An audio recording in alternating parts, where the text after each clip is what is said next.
Grant gripped the podium and for a moment just stared into space. All eyes were riveted on him.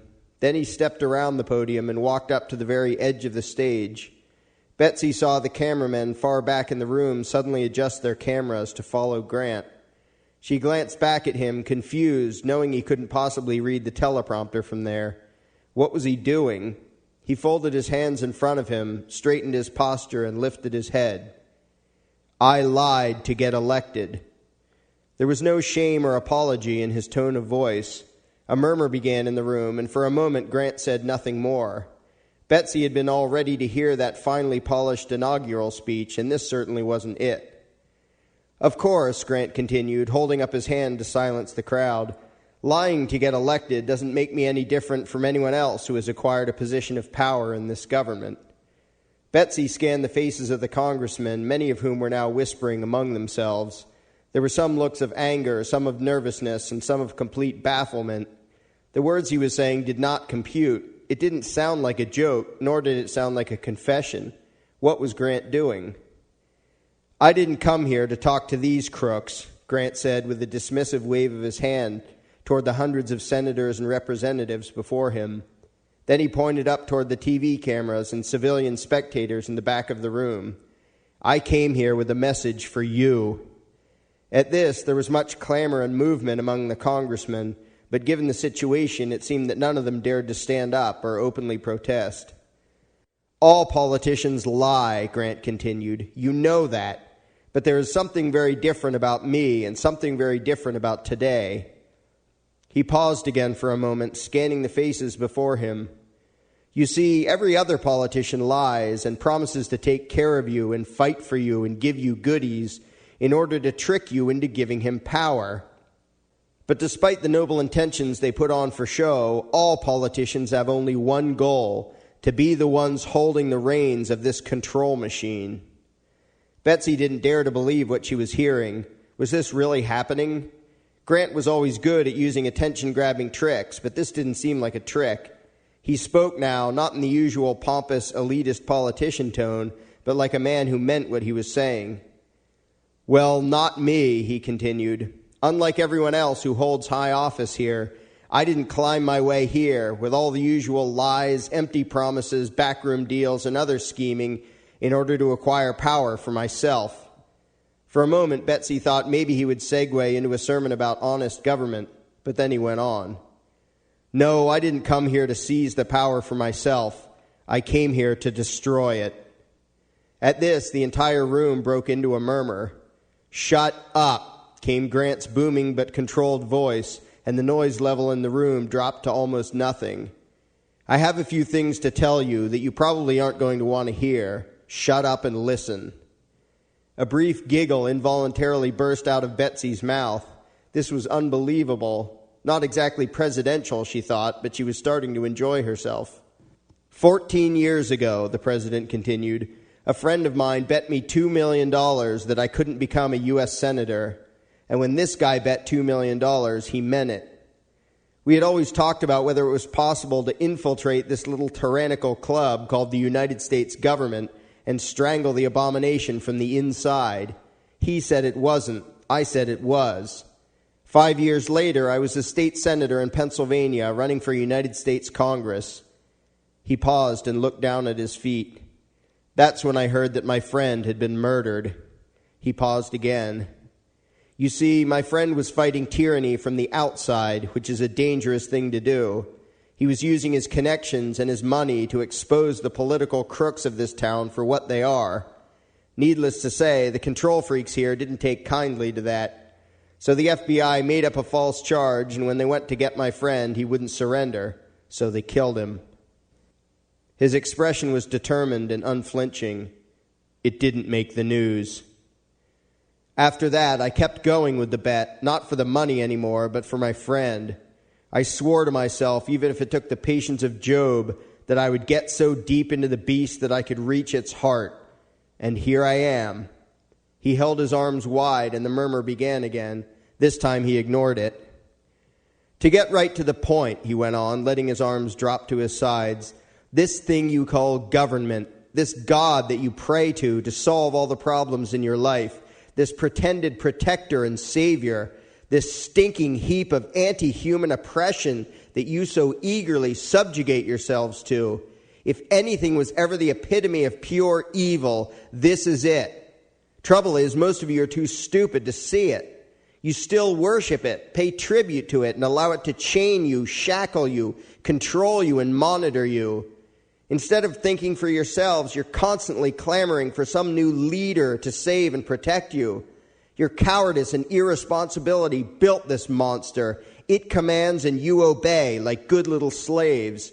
And worst of all, you hold up your unthinking obedience as a virtue. You believe it makes you good people. It doesn't. It makes you stupid robots. Betsy's attention was on the rows and rows of representatives, many of whom were now looking around the room nervously. A few were trying to be discreet while frantically whispering into their cell phones, and 2 or 3 looked as if they were about to walk out. Well, I'm here to rudely foist freedom upon you, whether you want it or not. I'm going to tell you things you don't want to hear. I'm going to do things you don't want me to do. You don't have to worry too much, however, because I won't be in office long, and once I'm gone, I'm sure most of you will scramble back into slavery and government worship as quickly as you possibly can. You'll eagerly flock to the next lying politician who promises to take care of you, throw away your freedom to the next political con man who promises you security, and you will reap the rewards of your own ignorance.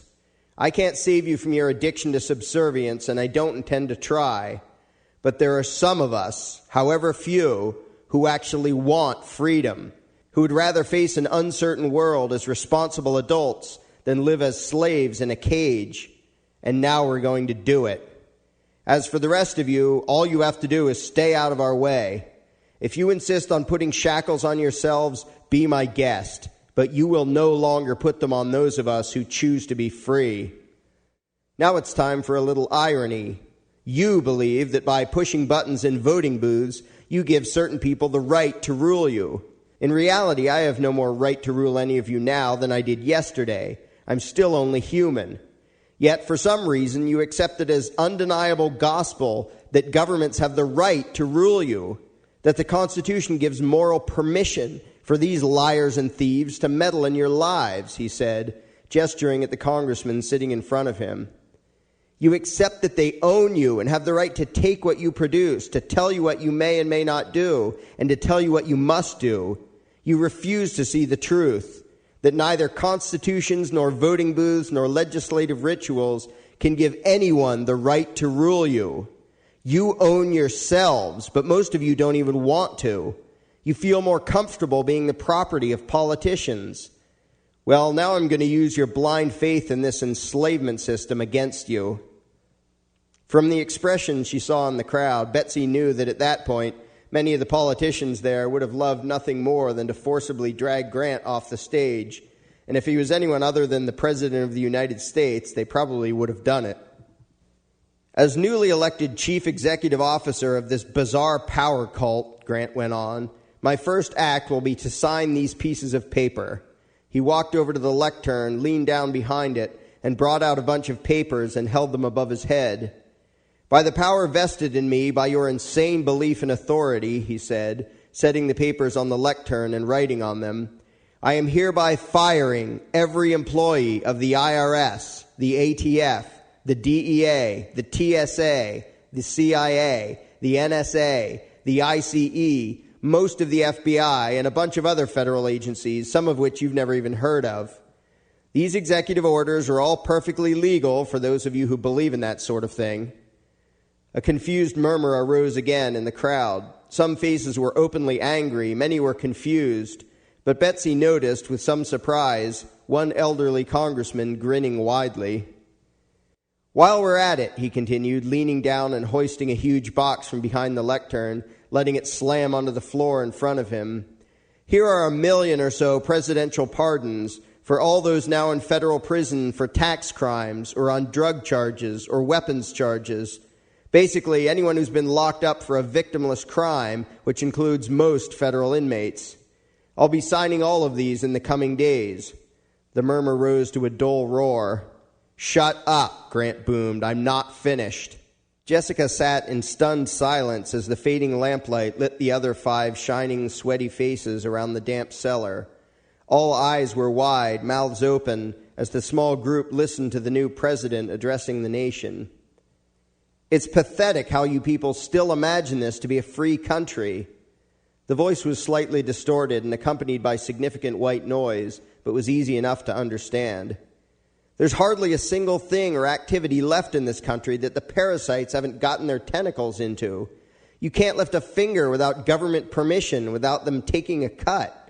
The kid who sells lemonade in his front yard is breaking 6 different laws.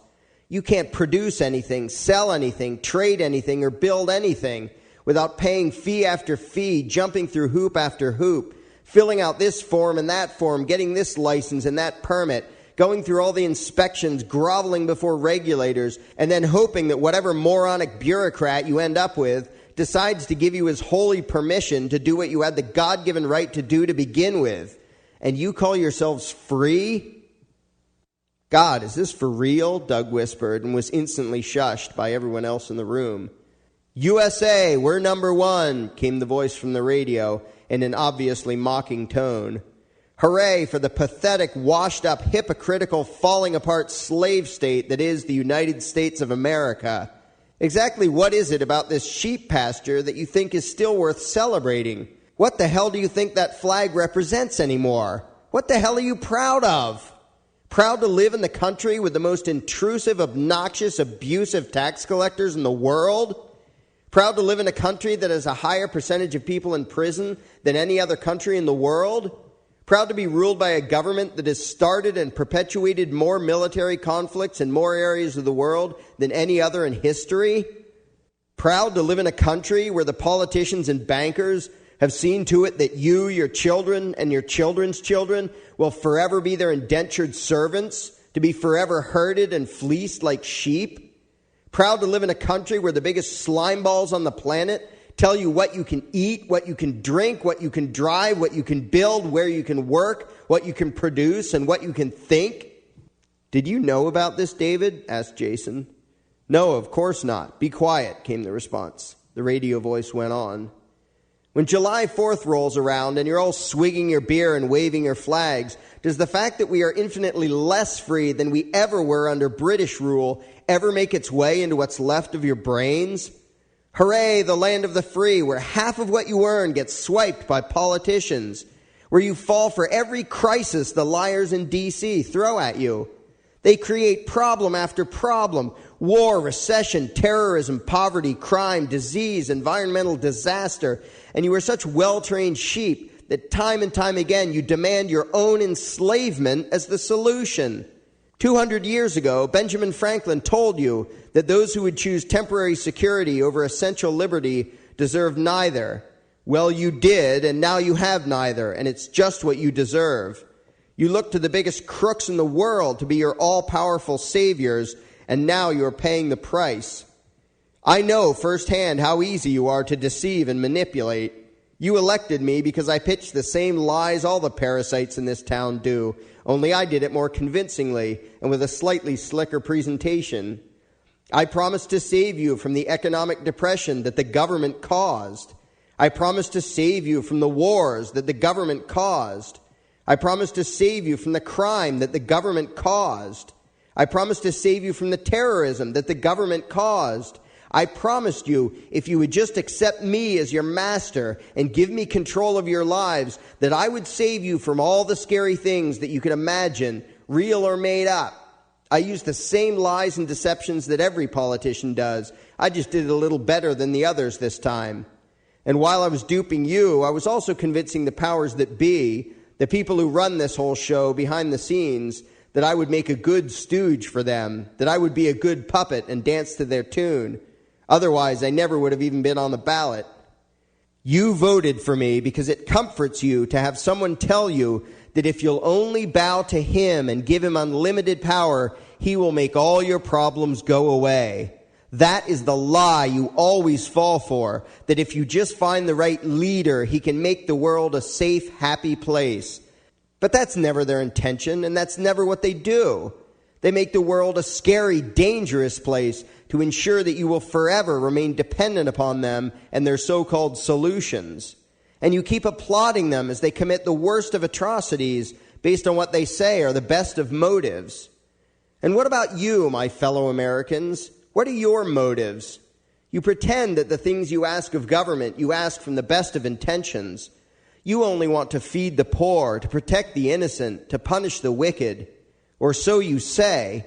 But if your intentions are indeed so pure and noble, why is it that you fail to notice the damage done by the government's so-called solutions? Haven't you noticed what government welfare has done to the poor, reducing millions of people to stupid empty shells without purpose and without hope? Haven't you noticed that the government schools crank out millions of ignorant kids whose one lasting talent is the ability to mindlessly do as they're told? Haven't you noticed that the government's economic solutions, from socialist redistribution to the fraudulent banking system and its fake money, have impoverished this once prosperous nation? Haven't you noticed that everything the government touches turns to shit? If your motives are pure, why have you not noticed that every time you entrust these challenges to rulers and masters, they end up enslaving the poor, oppressing the innocent, and empowering the wicked? Are you just profoundly unobservant, or is it something worse than that? Could it be that your desire to help others and to fix society is outweighed by your desire to escape the uncertainties and responsibilities of living life as a free human being? Is that why you keep voting for whoever pretends he can save you from reality and magically save you from whatever the future might hold? Why else would you continue to fall for the patently ridiculous lies that all of the politicians keep telling? In your lifetime, every election has been nothing more than that, a contest to choose the better liar. None of them ever meant a word they said. They all had one goal, to rule you, but you never caught on. They kept feeding you a choice between two slimeball crooks, one colored red and one colored blue. And you kept proving that you were too stupid to see through the scam. You kept advocating your own enslavement, unable to comprehend the possibility that you might have the power to do something other than just choosing one of two tyrants to run your lives. Let me make this perfectly clear. If you voted for me or for my opponent, you're a gullible idiot. You fell for the same tyrant tricks that the megalomaniacs of the world have been using for thousands of years. And I'm not expecting to talk you out of your illusions here. These days, I'd be more likely to get converts out of a herd of lemmings than out of the American public. No, I'm not here to stop you from enslaving yourselves.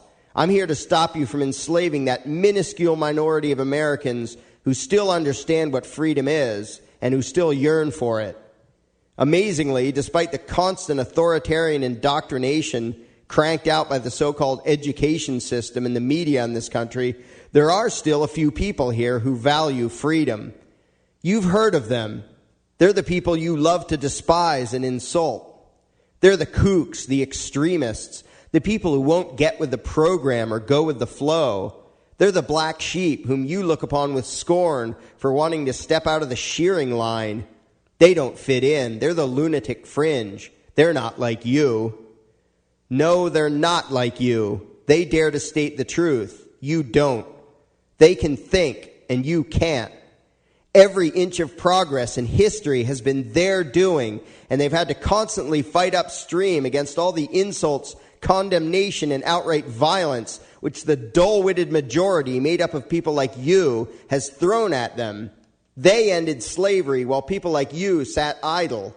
No, it wasn't that fascist Lincoln. They put an end to women being treated like animals while people like you called them names. They spoke out against the injustices of regime after regime, while the supposedly good citizens just quietly did as they were told.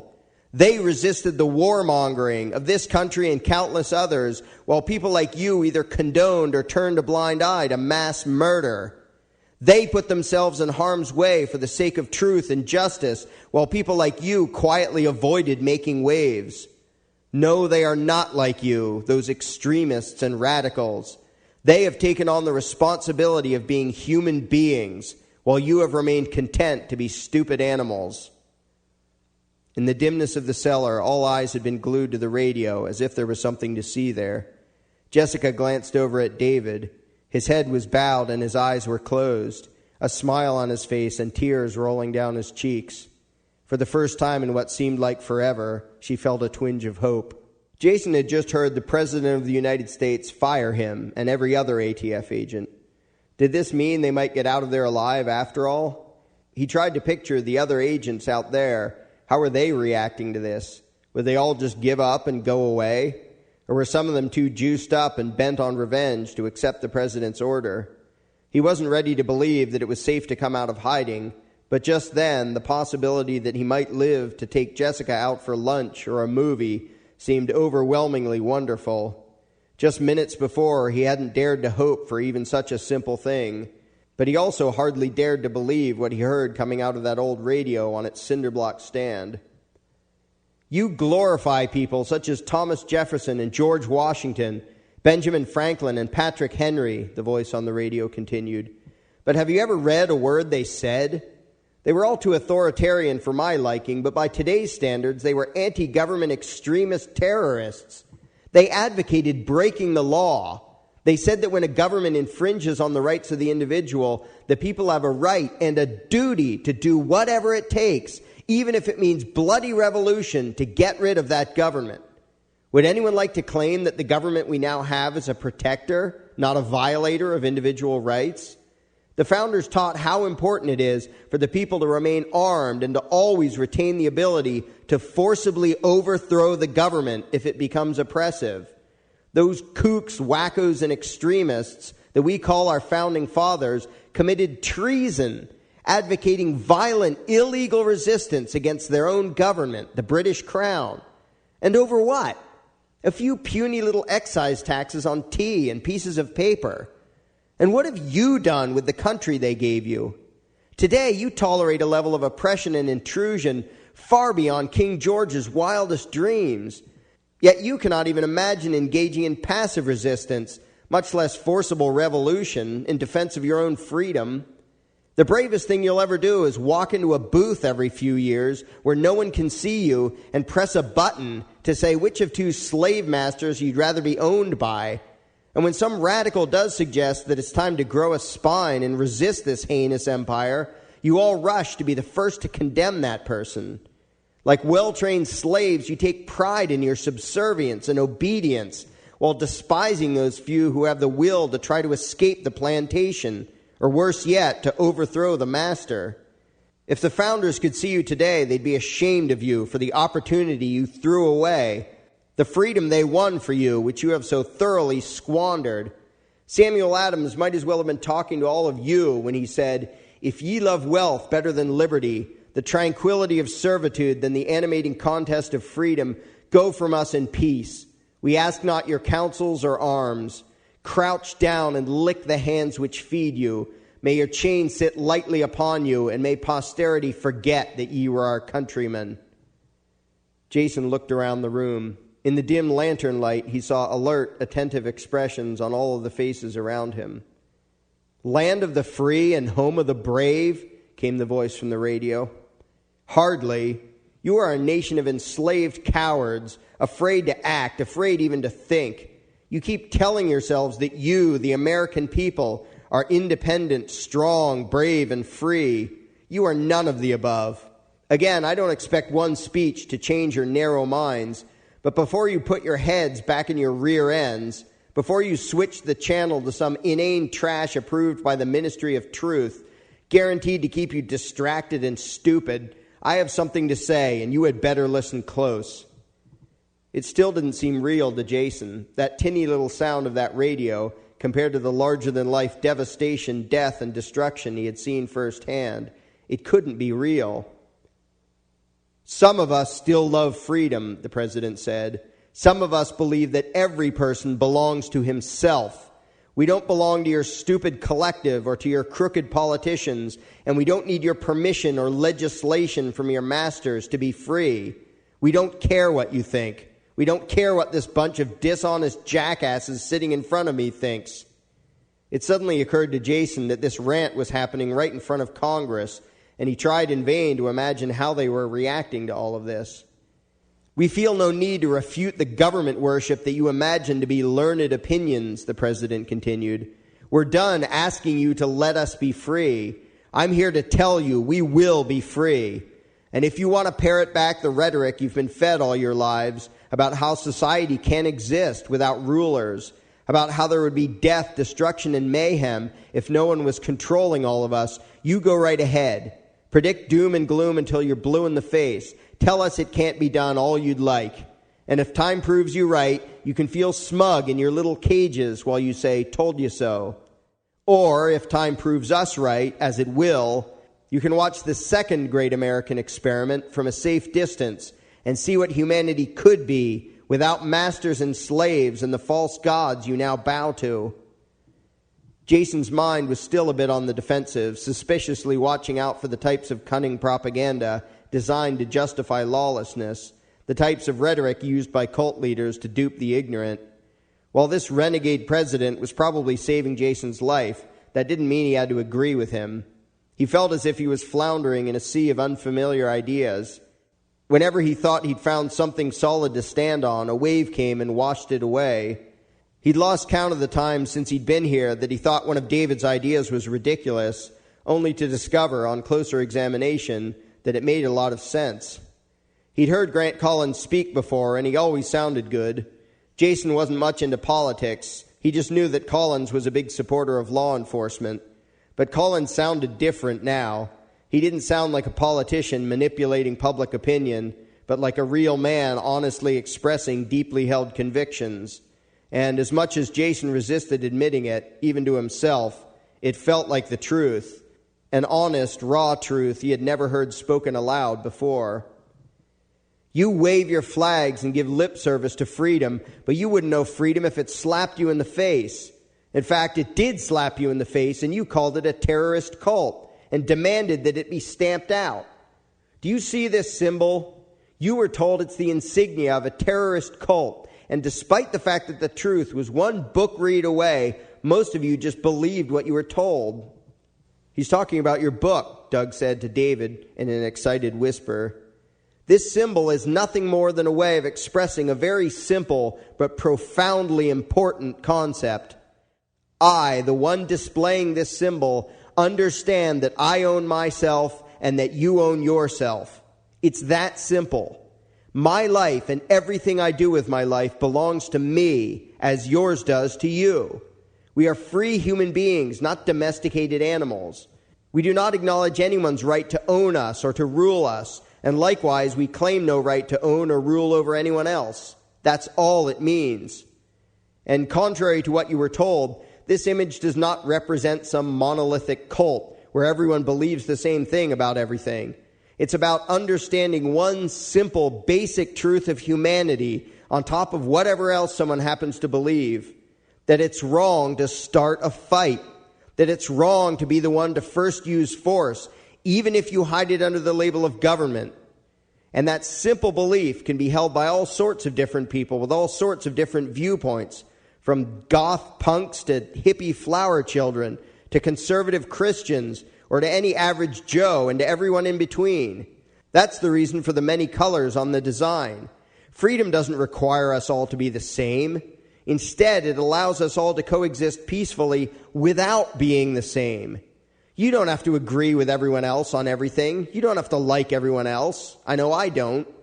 All you must do to be a piece of the iron web is acknowledge that each person owns himself and that it is wrong to initiate force or fraud against him, no matter what you think of his religion, his culture, his race, his intelligence, his age, his behavioral choices, his income level, his hairdo, his taste in music, or anything else. We view and treat each other as adult human beings, each responsible for his actions, each obligated to judge right and wrong for himself. We detest the alternative, the giant daycare center that so many of you seem to prefer, where a bunch of whimpering brats whine about their needs and demand preferential treatment based on some twisted, delusional notion of fairness, while at the same time begging the nanny to punish the kids they don't like. You evade your responsibility as human beings by hallucinating a false God that relieves you of the duty to think for yourselves. You don't want to be free because being merely obedient requires so much less thought. And so you demand to be ruled. You insist on being enslaved. Then you beg your masters to please be nice to you. Pathetic. Well, some of us have outgrown such schizophrenic insanity. Some of us realize the self-evident truth that no election, no constitution, no legislation, and no other pseudo-religious political ritual can bestow upon anyone the right to rule another. Nothing can make a man into a rightful master. Nothing can make a man into a rightful slave. Jason turned to look at Jessica's face. She was smiling now, and her eyes were shining with hope. Doug got up and went to the entrance.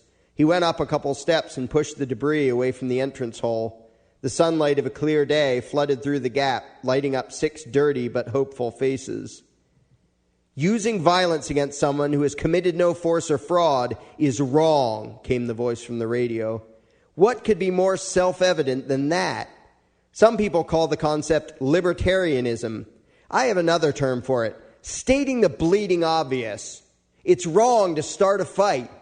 You can call the aggressors government. You can pretend that they represent us all. You can whine about the common good. You can label the bullies law enforcers, and you can call their violence law or regulation or taxation or whatever you like. It's still wrong. And some of us have been trying to explain this to you for centuries. Guess which extremist fringe kook terrorist said this? Quote, "Rightful liberty is unobstructed action according to our will, within limits drawn around us by the equal rights of others. I do not add within the limits of the law, because law is often but the tyrant's will, and always so when it violates the rights of the individual." End quote. Imagine that. You can do whatever you want as long as you let other people do what they want. How extreme. Thomas Jefferson was the radical who said that. He also wrote in the Declaration of Independence, maybe you've heard of it, that when a government becomes destructive of individual liberty, the people have the right and the duty to alter or abolish that government. So how many of you have lifted a finger to resist the federal Leviathan? Or are you still telling yourselves that the United States government is pro-freedom? How long will you tell yourselves that lie? Even those of you who consider yourselves rebels, most of you seem to think that acting obnoxious and rude qualifies you as nonconformists. Yet you end up as nothing more than useful puppets of the establishment you rail against. From the hippies of the 60s to the 80s punks with pierced noses and purple hair to the so-called revolutionaries of today, generation after generation of hip, cool rebels have whined about the status quo only to turn around and embrace the old heinous evil of communism just because it came in a new package. Under the labels of social justice and economic equality, you pitch the same sick, twisted, vicious collectivist oppression implemented by Stalin, Lenin, Mao, and Castro. Only you're too ignorant to know it. Even when you can see the evils of a particular regime, you can't escape the mindset of authority worship. Your solution is always to find a new, kinder, wiser master. It never occurs to you that there is no such thing and can be no such thing as a good slave master. It never occurs to you to get rid of the tyrannical master of the day and replace him with nothing, to yank the despotic king off the throne and to put no one in his place, to leave the throne empty. And so when the people, tired of that delusional God-complex, collectivist, warmongering, lying thief, George Bush Sr., they replaced him with Bill Clinton, a delusional, God-complex, collectivist, warmongering, lying thief. And when they got tired of him, after 8 years, they put in yet another tyrannical Bush, this one worse than the first, for 8 more years. Even the spectacle of having to choose between John McHitler and Barack O'Stalin in 2008 wasn't enough to shake the American people out of their blind faith in the cult of democracy. A long time ago, Lysander Spooner explained that a man is no less a slave simply because he is allowed to occasionally choose a new master. But you didn't listen. You still believe that your precious right to vote means that you're free. It doesn't. It means only that your masters have found a way to trick you into not resisting by giving you the illusion that you have some say in what they do. H.L. Mencken told you that the urge to save mankind is almost always a front for the urge to rule, but you didn't listen. Time after time, crooks have posed as saviors, and you kept falling for it. Louis Brandeis, when he wasn't rubber-stamping the politicians' socialist agenda, warned that we should be most on guard to protect our liberties when the government's purposes are beneficent. But you weren't listening. Every new goody, every promise to give something to the needy, to help this or that group, to save the economy, you fall for them all, hook, line, and sinker. 2,000 years ago, even Plato gave the warning, saying that every tyrant, when he first appears, is a protector. But you weren't listening. Alexis de Tocqueville warned that the American Republic would survive until Congress realized it could bribe the people with their own money. But you didn't listen.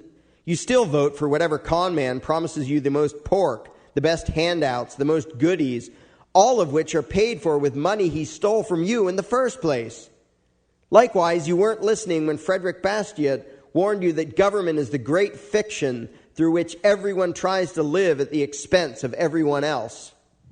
Frederick Douglass, a former slave, explained that no man can put a chain around the ankle of his fellow man without eventually finding the other end fastened to his own neck. But you weren't listening. You all clamor to see who can be first to beg government to impose all manner of laws and rules upon your neighbors, and in the process you end up advocating your own enslavement. Mr. Douglass also explained that whatever level of injustice and wrong people will quietly submit to is exactly the level that will be imposed upon them. But you weren't listening. Edmund Burke proclaimed that all that is necessary for evil to triumph is for good people to do nothing. You've probably even heard that one, but you still didn't listen. Albert Einstein put it another way, saying that the world is a dangerous place to live, not because of the evil people, but because of the people who don't do anything about it. But you weren't listening. What have you done to resist the evils you see in the world, or even in your own country? Hide in a corner to avoid trouble? Keep your head down and try not to make waves? Sophie Scholl, member of the White Rose, an underground group in Germany which spoke out against the Nazis, described the situation quite well. The real damage, she explained, is done by the millions of people who just want to survive, the honest men who just want to be left in peace, who don't want their little lives disturbed by anything bigger than themselves, who don't want to make waves or make enemies. Sophie and her friends had their heads chopped off for daring to say such things, while the hordes of compliant cowards in Germany did nothing. And are you any different from them? You people who live in the land of the free and the home of the brave, when have you lifted a finger to oppose the injustice you see? Or have you even noticed it? Are you so busy getting along and doing what you're told that you can still imagine this to be a free country? Have you not noticed the trillions of dollars the American tyrants steal every year? Have you not noticed the millions of nonviolent people who now live as captives behind razor wire fences? Have you not noticed the hundreds of thousands of people abroad they have exterminated? Have you not noticed their tentacles creeping into every aspect of your lives? Have you been wearing your blinders for so long that you can't see what's going on all around you? As John Hay pointed out, and as millions of people have learned the hard way, the evils of tyranny are rarely seen except by those who resist it. Do you think that the fact that you personally haven't gotten into trouble yet because you're too much of a chicken shit to even rattle your own cage door means that you're free? Martin Luther King Jr., when he wasn't falling for collectivist propaganda, explained that true peace is not the absence of violence, but the presence of justice. But you weren't listening. You look around and you don't see the open strife and violent conflict that exists in many other countries, and you interpret that to mean that we have peace and freedom here. It means nothing of the sort. It means only that most of the victims of oppression here aren't resisting it. And that is not a sign that you are strong and free. It is a sign that you are weak and cowardly. When the peasants quietly do as they're told, the violence underlying all government remains hidden. It is only resistance that brings it out into the open. The master doesn't need to whip the obedient slaves, but that doesn't mean those slaves are free. For millennia, radicals have been trying to tell you that as a human being, you were born to be free, that your rights do not come from any law or any government, and that it is your right and duty to preserve liberty for yourself, to allow others their freedom, and to never let the schemes and deceptions of would-be tyrants fool you into choosing the predictable, secure life of a caged animal over the uncertain, challenging life of a human being. But you didn't listen. Well, some of us are tired of trying to get you to listen. We're not going to ask you to let us be free anymore. You can continue to choose slavery for yourselves if you wish, but we choose freedom. And that was an excerpt from the novel The Iron Web by Larken Rose, as read by the author. And this is Gnostic Media Research and Publishing's podcast episode number 136. I'm your host, Jan Irvin. This episode is an interview with Larken Rose, Part 2, titled Government, The Fallacy of Ad Verecundiam, Part 1, and is being released on Monday, February 6, 2012. My interview with Larken was recorded on Saturday, February 4, 2012. Larken has been here once before, last June, and he's back again as we delve deeper into this most important and yet most misunderstood topic. What does it mean to have a leader or government? Does government protect our freedoms, or are they the very cause of our enslavement? And what does it mean to vote? Does voting give us the freedoms that we otherwise might not have? What if the idea of government was nothing but a religious myth, created by criminals and followed by billions of mindless zombie zealots the world over, just as any other religious dogma? What would happen if one day, just all of a sudden, everyone stopped believing in government? Today we'll be discussing what it means to believe in government. Is government real, or a figment of your collective religious imagination? Does not voting mean that we'd be sitting around like a bunch of lazy couch potatoes doing nothing? Or, if we use critical thinking, is it really our first course of action to disempower the criminals, whom we call politicians? Is voting the only way to effect change, or is it in reality one of the least effective ways to effect change and gain freedom? And what does it mean to live in a democratic or mob-ruled society anyway? Today we question some of our most firmly held governmental religious myths as we continue this investigation on the myth of government, exposing government as the fallacy of Ad Verecundiam. It's time to grow up. The time is now to stop having mommy and daddy government tell us what we want, what we can or can't do, say, eat, and what drugs we can take. Today we begin acting as adults, making our own decisions, rejecting the fallacy of appeal to authority, or Ad Verecundiam. Larken Rose is a self-described enemy of the state and tax heretic, the author of several books, 2 of which were written during his 1-year stay as a political prisoner in the U.S. prison system. Mr. Rose is an outspoken advocate of self-ownership and a voluntary society. For more information, see larkenrose.com. That's LARKENROSE.com. All right, Larken, welcome back to the Gnostic Media Podcast. Thanks for having me again. It's good to have you back, and of course, your latest book was your latest. I think you had just published your latest book when we were out at the Philly conference together. Was that just out then? Yeah, I forget the exact timing, but it hadn't been out very long. Yeah. Yeah, and so, it's kind of had time to spread around, including through our group and myself, and spreading like a disease. Spreading like a disease, exactly. The undisease, really. I think we've already got the government disease. But spreading like a cure.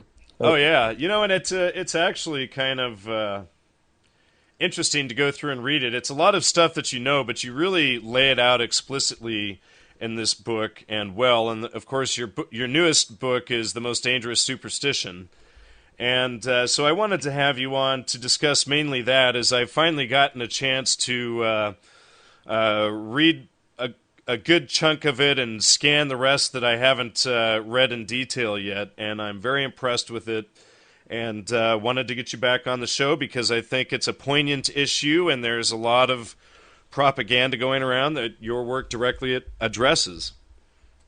Yeah, I really do. Of course, whatever anybody's working on, they think it's the most important thing in the world. That's sort of true of everybody.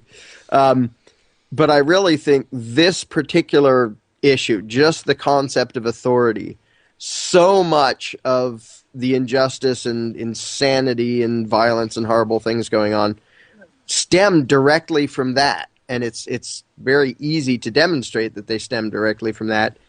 And the fact that almost nobody even talks about it, nobody even looks at the belief, well, except weird people like you and me and a few others. But I mean, most of society, they never for a minute actually look at the underlying concepts of government and authority. If you ask people what's government, they wouldn't even be able to define it. I don't even think they'd be clear in their own heads what the word means. It's just, well, it's that thing and it makes laws and we obey, and that's the most they've ever thought about it. Absolutely. Well, why don't you do us a favor if you have a copy of your book handy and read us your part 1 introduction there, starting with the punchline, which is on page 2 up to the top of page 5. I don't have a copy handy. I just put it in an envelope. I had a copy in my hand. Oh, no. All right. 20 seconds before you went on. Oh, really? All right. Well, let's see here. I'll read it then. How's that? Okay. How many millions have gazed upon the brutal horrors of history with its countless examples of man's inhumanity to man and wondered aloud how such things could happen? The truth is, most people wouldn't want to know how it happens because they themselves are religiously attached to the very belief that makes it possible. The vast majority of suffering and injustice in the world, today and spanning back thousands of years, can be directly attributed to a single idea. It is not greed or hatred or any of the other emotions or ideas that are usually blamed for the evils of society. Instead, most of the violence, theft, assault, and murder in the world is the result of a mere superstition, a belief which, though almost universally held, runs contrary to all evidence and reason, though, of course, those who hold the belief do not see it that way. The punchline of this book is easy to express, albeit difficult for most people to accept or even to calmly and rationally contemplate. The belief in authority, which includes all belief in government, is irrational and self-contradictory.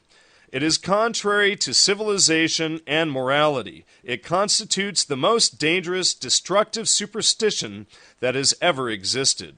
Rather than being a force for order and justice, the belief in authority, quote-unquote, is the arch enemy of humanity. Of course, nearly everyone is raised to believe the exact opposite, that obedience to authority is a virtue. At least in most cases, that respecting and complying with the laws of government is what makes us civilized. Disrespect for authority leads only to chaos and violence. In fact, people have been so thoroughly trained to associate obedience with being good that attacking the concept of authority will sound to most people like suggesting that there is no such thing as right and wrong, no need to abide by any standards of behavior, no need to have any morals at all. That is not what is being advocated here. Quite the opposite. Indeed, the reason the myth of authority needs to be demolished is precisely because there is such a thing as right and wrong. It does matter how people treat each other, and people should always strive to live moral lives. Despite the constant authoritarian propaganda claiming otherwise, having respect for authority and having respect for humanity are mutually exclusive and diametrically opposed. The reason to have no respect for the myth of authority is so that we can have respect for humanity and justice. There is a harsh contrast. What we are taught is the purpose of authority, to create a peaceful, civilized society, and the real-world results of authority in action.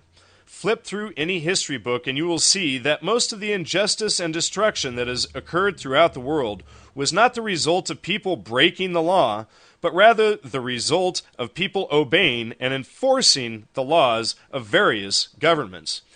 The evil that has been committed in spite of authority are trivial and compared to the evils that have been committed in the name of authority. Nevertheless, children are taught that peace and justice come from authoritarian control, and that, despite the flagrant evils committed by authoritarian regimes around the world throughout history, they are still morally obligated to respect and obey the current government of their own country. They are taught that doing as you're told is synonymous with being a good person, and that playing the quote-unquote rules is synonymous with doing the right thing. On the contrary, being a moral person requires taking on the personal responsibility of judging right from wrong and following one's own consciousness, the opposite of respecting and obeying quote-unquote authority. The reason it is so important that people understand this fact is that the primary danger posed by the myth of authority is to be found not in the minds of the controllers in government, but in the minds of those being controlled. One nasty individual who loves to dominate others is a trivial threat to humanity, unless a lot of other people view such domination as legitimate because it is achieved via the quote-unquote laws of quote-unquote government. The twisted mind of Adolf Hitler by itself posed little or no threat to humanity. It was the millions of people who viewed Hitler as a quote-unquote authority and thus felt obligated to obey his commands and carry out his orders who actually caused the damage done by the Third Reich. In other words, the problem is not that evil people believe in authority.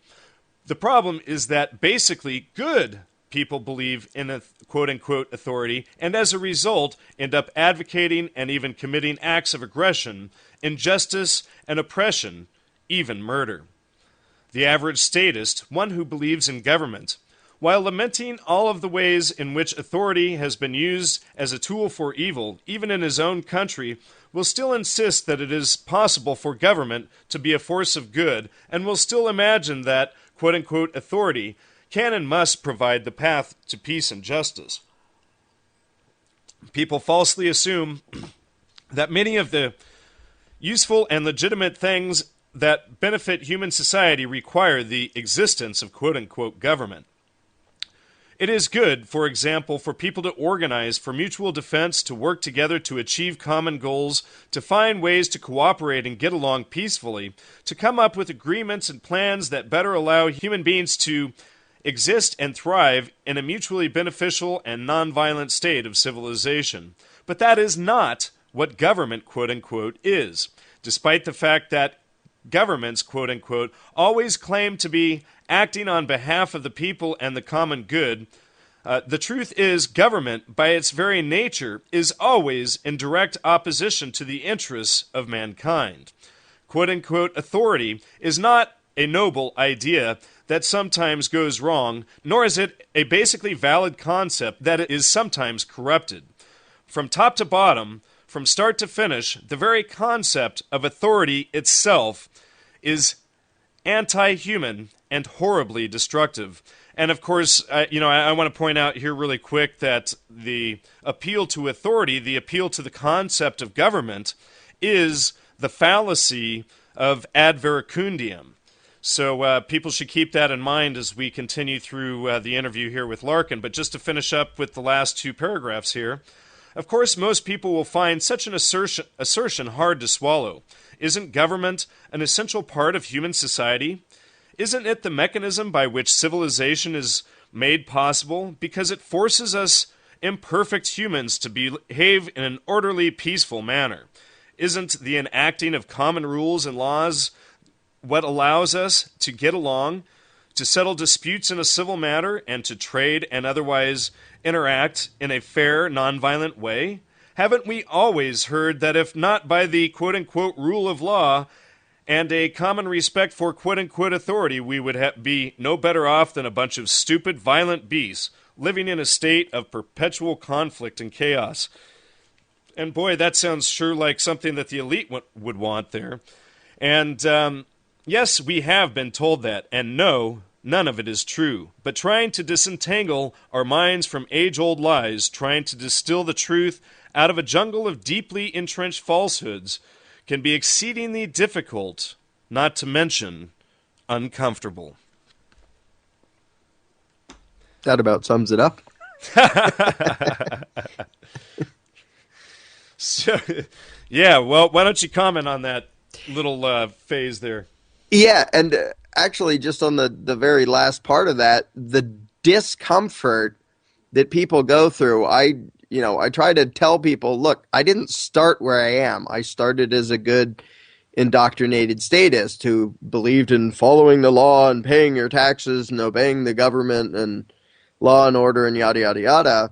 And for me, it wasn't comfortable to get from that to where I am, because it really does feel, it really is. It's not even analogous to occult deprogramming. It is occult deprogramming, because mainly by way of schooling and by way of the rest of society and the way everybody talks about government and the ruling class as if, good people are law-abiding taxpayers and do as they're told.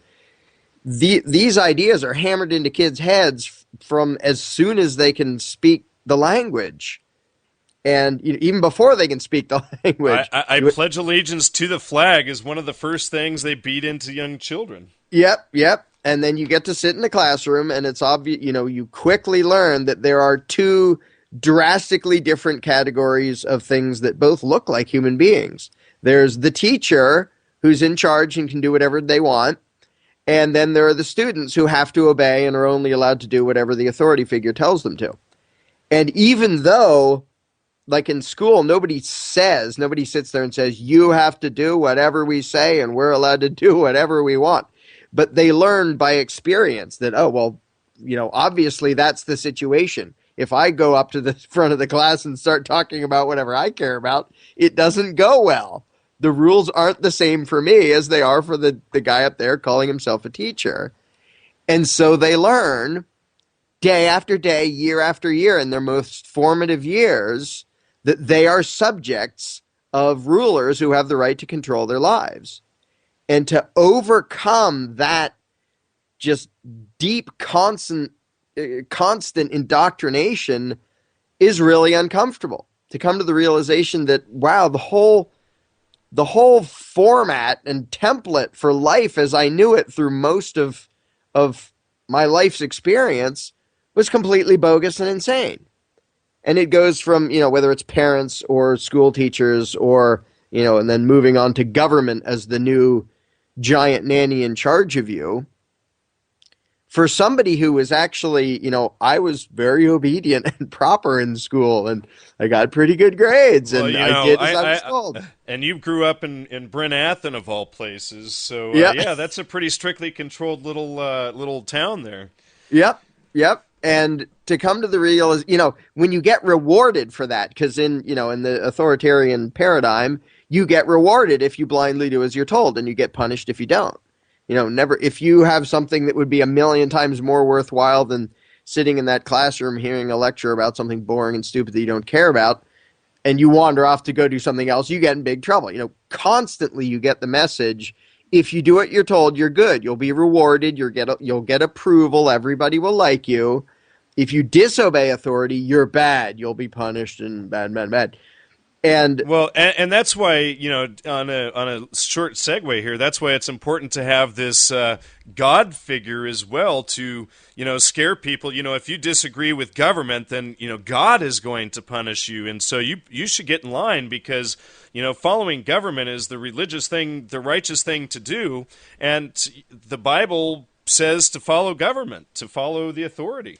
Right. So there's this whole club of people who get to boss you around, from the divine mystical one up in the sky to the big vague one that controls the whole country to the teacher in the classroom the message is everywhere that you're not in charge of your life. You're not in charge of you. You don't own yourself.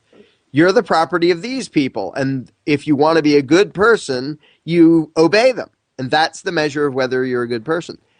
And I think for people, I think the kids who are rebels and troublemakers to begin with, they might have a relatively easy time grasping the fact that, authority's bogus. I don't have to answer to them.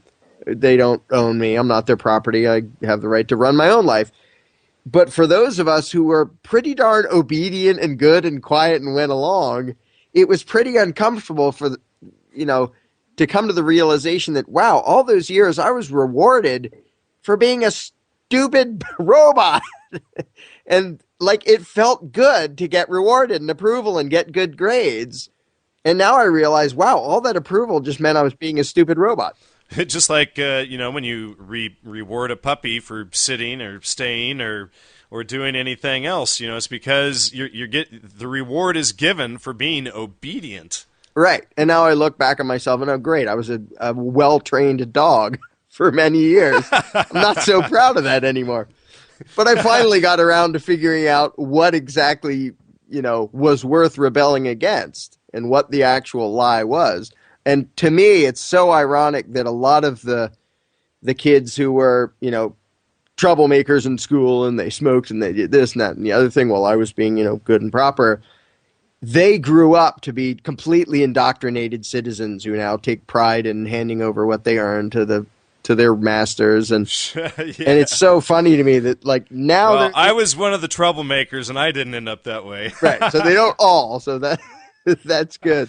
Exactly. But to see some of them now just being, like, well-programmed robots, I'm thinking, well, why didn't you... Like, you started early and then you gave up before you even had anything substantive to resist or rebel against. But, yeah, so it's a weird, uncomfortable experience coming to the realization that what I was so good at was being somebody else's slave. And that's not something I take pride in anymore. All right, well, and since you started off with education... education was one of the things that I had here to discuss, so why don't we go straight into the Prussian education system here, which, of course, we've discussed a lot, and John Taylor Gatto has published a lot on, but how does the Prussian education system tie into this system of authority? And then from there, I would like to go into the word authority itself and what it means, and we'll expand into the rest of the show from there. Sure. Yeah, there are so many things that people say, oh, it sounds like a conspiracy theory. And the Prussian education system, it was right out in the open. They were publicly saying, we need a way to train people to do what the rulers tell them to do, to not have thoughts of their own, to not have wills of their own, to not, so that they will do whatever we tell them, especially when it comes to military stuff. We need an underling class of subjects that will go kill people when we tell them to.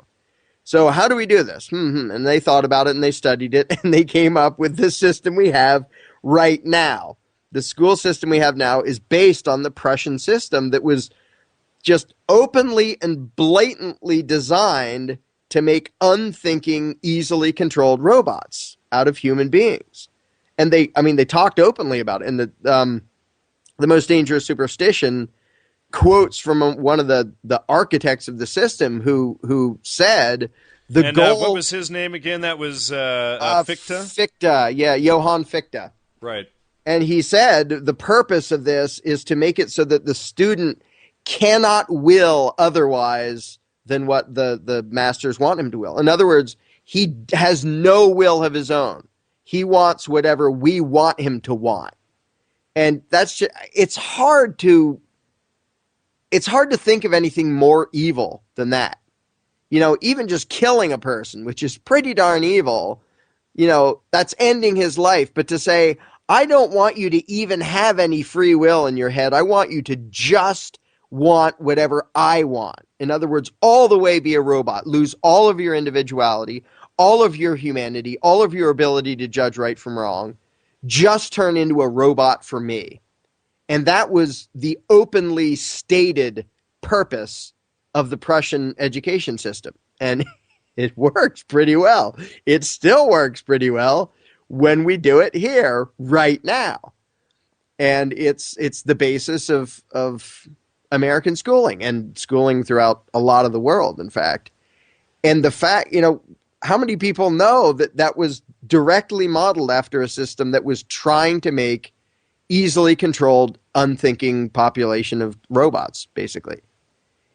And even though it's an open, it's an unhidden conspiracy, nobody knows it. And if you suggest that, that whole system of school, not just they sneak in a couple messages, I'm talking about the entire setup. And John Taylor Gatto gets into this in detail. Probably knows more about it than anybody.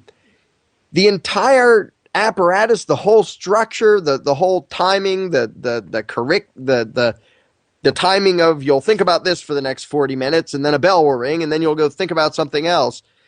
It's trained to break people's will and make them into puppets. And it's so weird to me. You know, Tessa and I, our daughter, Alyssa, she's now 14, never been to school. Our one rule is you're not allowed to go to school. And that's I would love to have that rule in my house as well for my son, but unfortunately I'm dealing with the courts and a ridiculous custody battle that's just, and of course she wants him indoctrinated in the public school system and the whole bit, and it just completely boggles my mind. Yeah, and that's tough. But I really can't, now that I look at it objectively, I think, how on earth can 100 million parents think, oh, we have this child, that's great. When do we turn him over to the institution to be raised? Just, ew! Like, right. It's so, if everybody wasn't doing it, it would look completely fascist and insane. But everybody does it. It's like ancient. Normal. It's like ancient Sparta. What was it? At age of 7, you gave your child over to the state or something like that. Right. We don't wait till 7 around here. We do it a lot earlier. Yeah, age 5. And there's a lot of things that when you escape the cult of government, suddenly a lot of what society does seems completely batty. And to me, one of the biggest things was, here, talk about a huge responsibility. We just created a human being. It's our responsibility to take care of her and this, and that, and the other thing. The last thing in the world I would want is, okay, well, now we do what everybody else does and hand her over to an institution to raise her, to teach her to be a person. And that's standard. And it's so hard to tell people that what's standard and what everybody does is blatantly insane. And so, like I said, getting there myself to realize that, schooling the way it's almost always done is completely insane. It's not, I did well at it. And it was, emotionally traumatizing and made me into a good little robot. And it has been uncomfortable getting out of that. Like, anybody, a cop walks up to them, can I see your license registration? What's your name and what were you doing? It is literally painful for most people, if not completely impossible for most people to say, it's not really any of your business. Literally, they can't say that. Now, if some guy on the street walked up to them and said, hey, what are you doing? Nobody would have a problem saying, it's none of your business. Like, I might tell you or I might not, but why would I care what you think?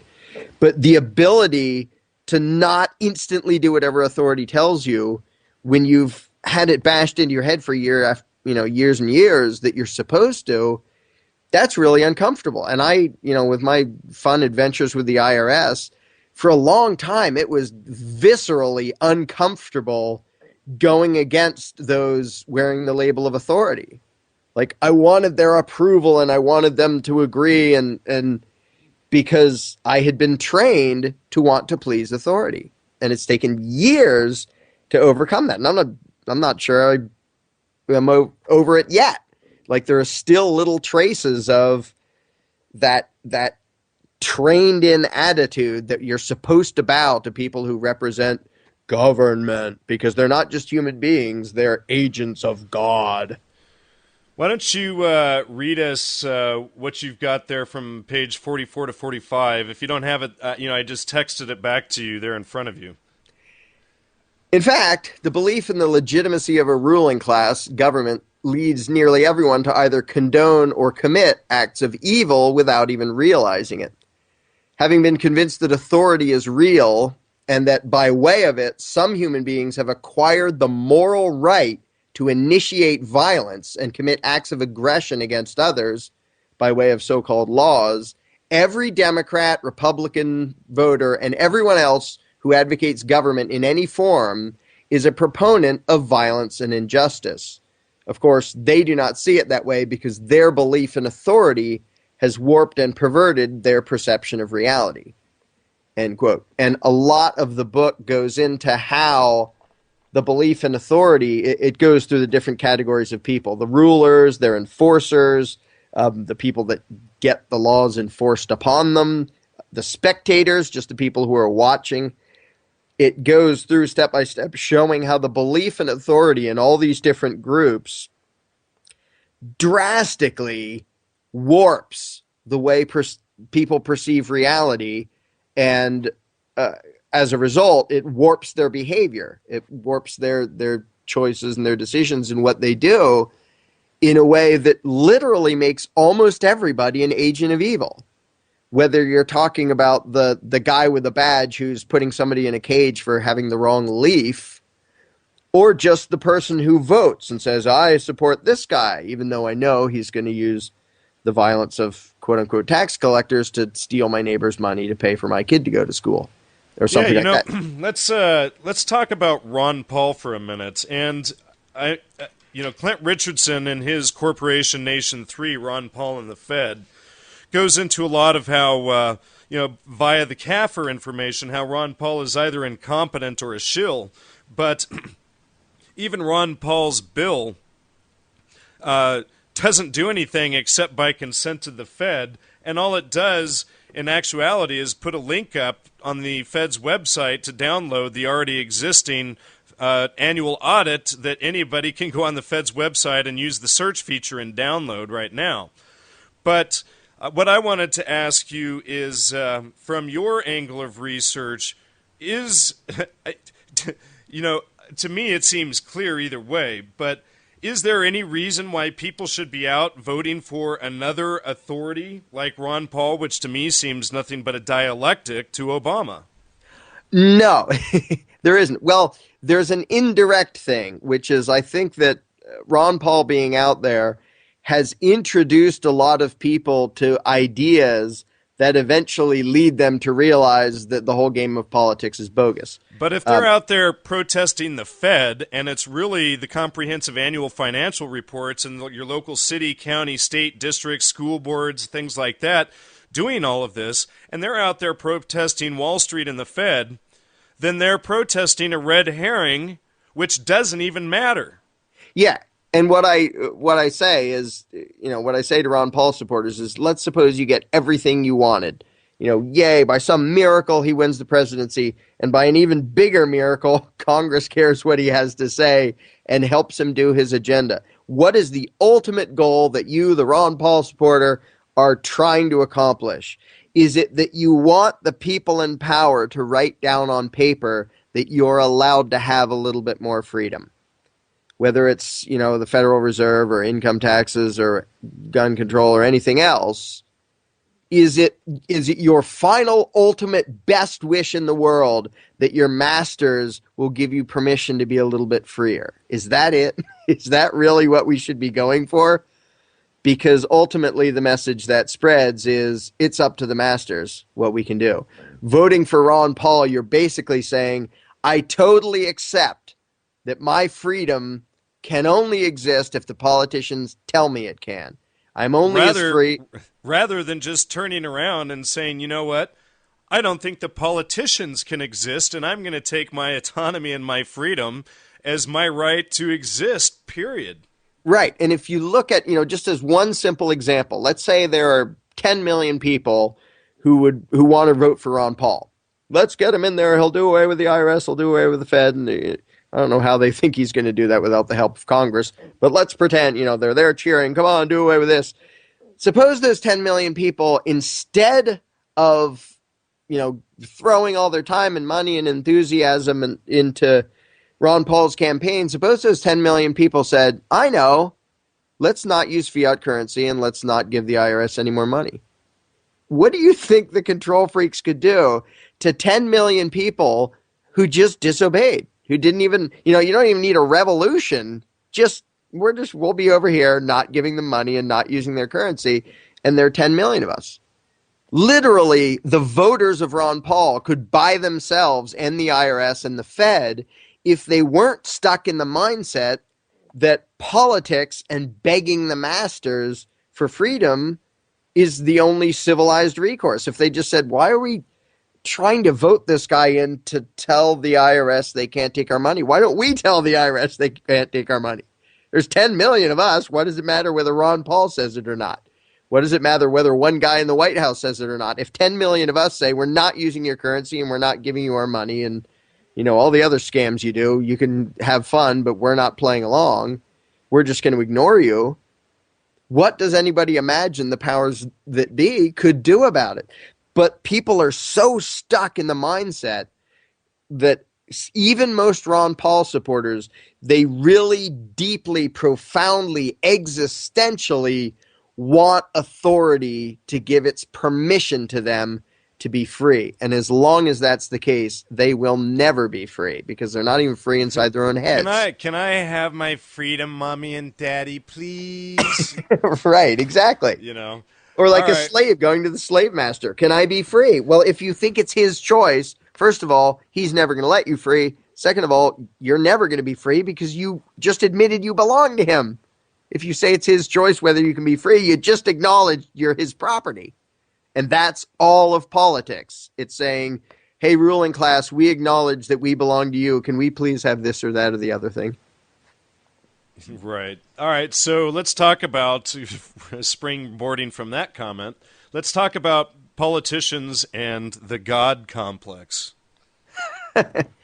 Well, it's, again, the belief in authority.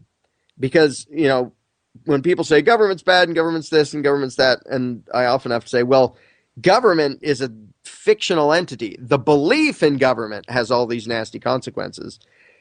And it makes different groups insane in different ways. The people who are elected become insane because they get into office and they really and truly believe that by way of these political rituals and elections and constitutions and legislation and yada, yada, yada, by way of those, they really and truly believe that they acquired the right to rule their fellow man. They really believe in the divine right of politicians, and they think they have it. And if I can't imagine how this would happen, but if I somehow was convinced that I had the absolute moral right to dominate and control and rob my neighbor, I don't think I would treat him very well.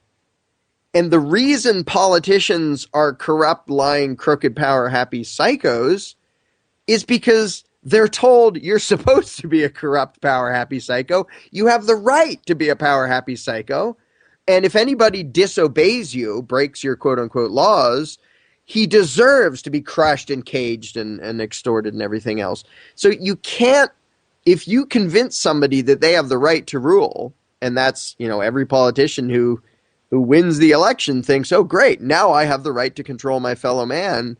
Like, what do you think he's going to do? People say, oh, we got to get the right people in there, and we got to watch out for corruption. Like, you can't, if you convince the guy that he has the right to forcibly dominate you, you lost. Like, he might happen to have enough residual humanity that he stomps on you a little bit less than some other guy might have. But if as soon as he's convinced that he's your rightful lord and master, he's going to treat you like property because you just convinced him that you are his property. And so they totally think like they're gods. They can do anything. Well, we'll come up with a healthcare plan, we'll do this and we'll do that, and it'll be inflicted on you by the violence of our mercenaries. And you're going to like it. And you're a criminal and a terrorist if you don't go along with our plan. And we're just righteous law enforcers and lawmakers when we force you into whatever stupid idea we come up with today. And so people are shocked that, the whole thing of power corrupts. Well, it's sort of, power corrupts sort of implies that there's a step in between. You have power and then you become corrupt. Power is corruption. To tell somebody you have the right to rule, you don't have to wait around for there to be corruption. You just convince them he has the right to violently harm other human beings.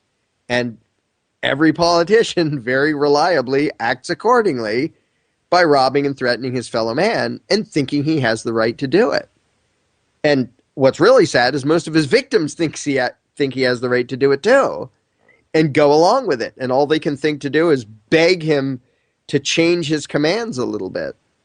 But, people wonder, wow, how do these politicians get so corrupt?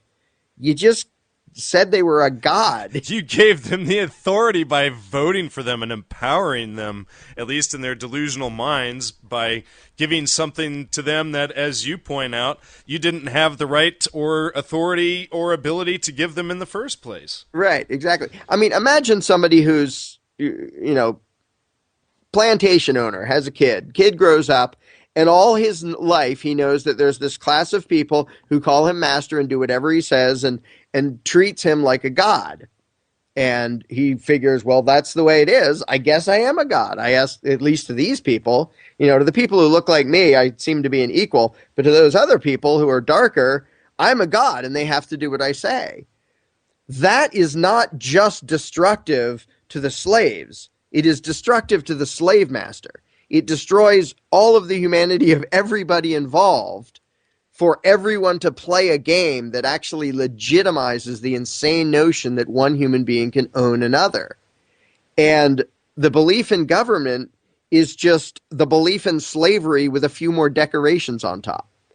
Because it still comes down to the notion that those people over there have the right to forcibly dominate us and take a cut of what we earn. And they get to decide how much of what we earn they're going to take. And when the people behave as if that's legitimate, they make the politicians into the evil psychotic monsters they are. And people don't get that this is it's a joint endeavor to enslave the world, make politicians, make the human beings that turn into politicians, it makes them into monsters when they get convinced that they have the right to rule, and it makes everyone else into slaves because they get convinced they have the obligation to obey. And it just, this belief in authority creates a state of slavery, not just physical slavery, but mental slavery, where the slaves really and truly believe they should be slaves, and the slave master really and truly believes he should be a slave master, that it's legitimate.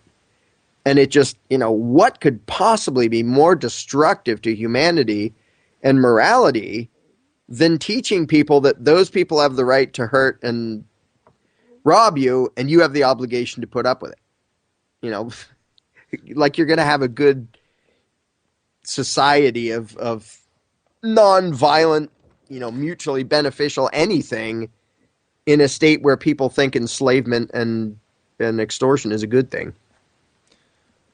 And since we're on this topic of the appeal to authority, I'm going to read the description of the fallacy of appeal to authority here, also known as fallacious appeal to authority, misuse of authority, irrelevant authority, questionable authority, inappropriate authority, and ad verecundiam. Description of the appeal to authority. An appeal to authority is a fallacy with the following form. 1. Person A claimed to be an authority on subject S.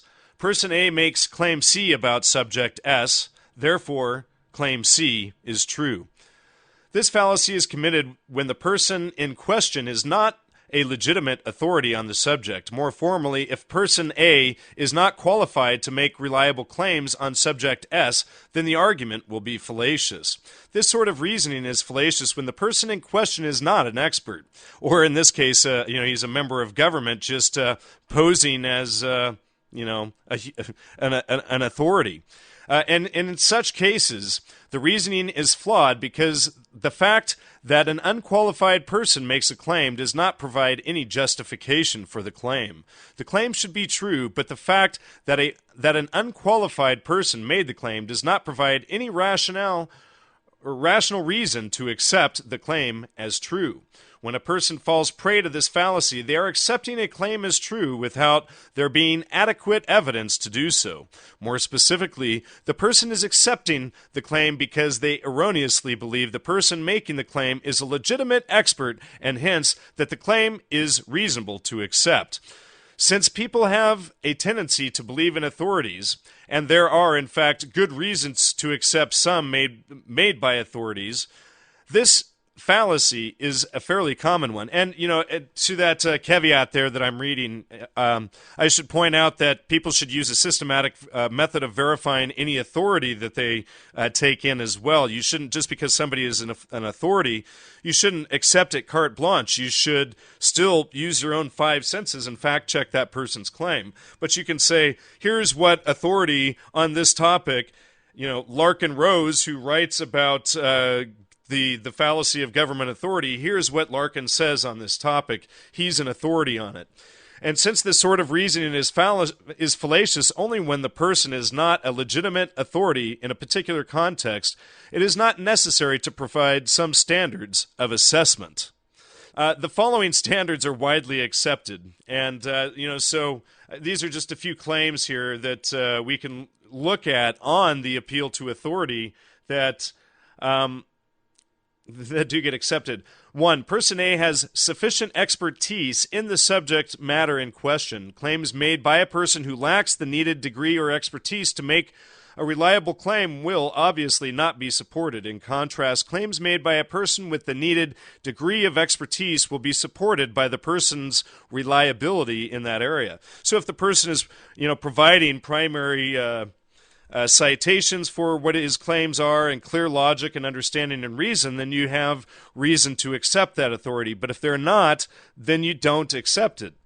So anyway, I wanted to just read some of that so people can go on my triviumeducation.com website and read some of that stuff up there on the appeal to authority fallacy, which is really what this show and your book is all about.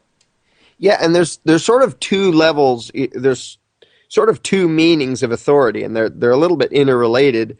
One is if somebody says, like, well, I'm an authority on reptiles or something, and he can say, did you know that snakes have 6 legs? And you can say, wait a minute, I've seen a snake and it didn't have 6 legs. I think you're wrong. So there's people who claim to be an authority in a subject, and then there's government authority, which is one step less sane. And here's why I say that. Suppose there's a math professor, and he says, I have all these degrees, and I've been a math professor for ages, and I tell you that 2 + 2 = 5. And you say, well, that's a little bit weird, because I can put 2 apples next to 2 apples and count them, and there's 4. There isn't 5.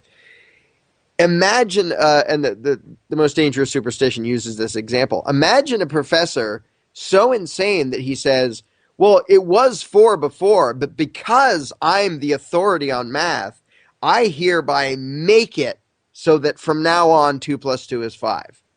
And anybody would say, well, you're out of your skull. You're a lunatic. Go away, please. But that's exactly what government actually does. They don't just say, we think this is right and this is wrong. They say this is wrong because we made it wrong by saying it's wrong. We passed a law. Our law didn't just say, we think that, after thinking about a law, we think that murder's bad. Right. Yeah. Basically, what they're doing right there is by them writing it down, and they say, oh, look what we did. Now it's law. Now it's reality. Now we have the authority to punish you for this, which is exactly what the priests did when they wrote the Bible, claiming exactly the same authorities for God or for, Deuteronomy or for whatever else.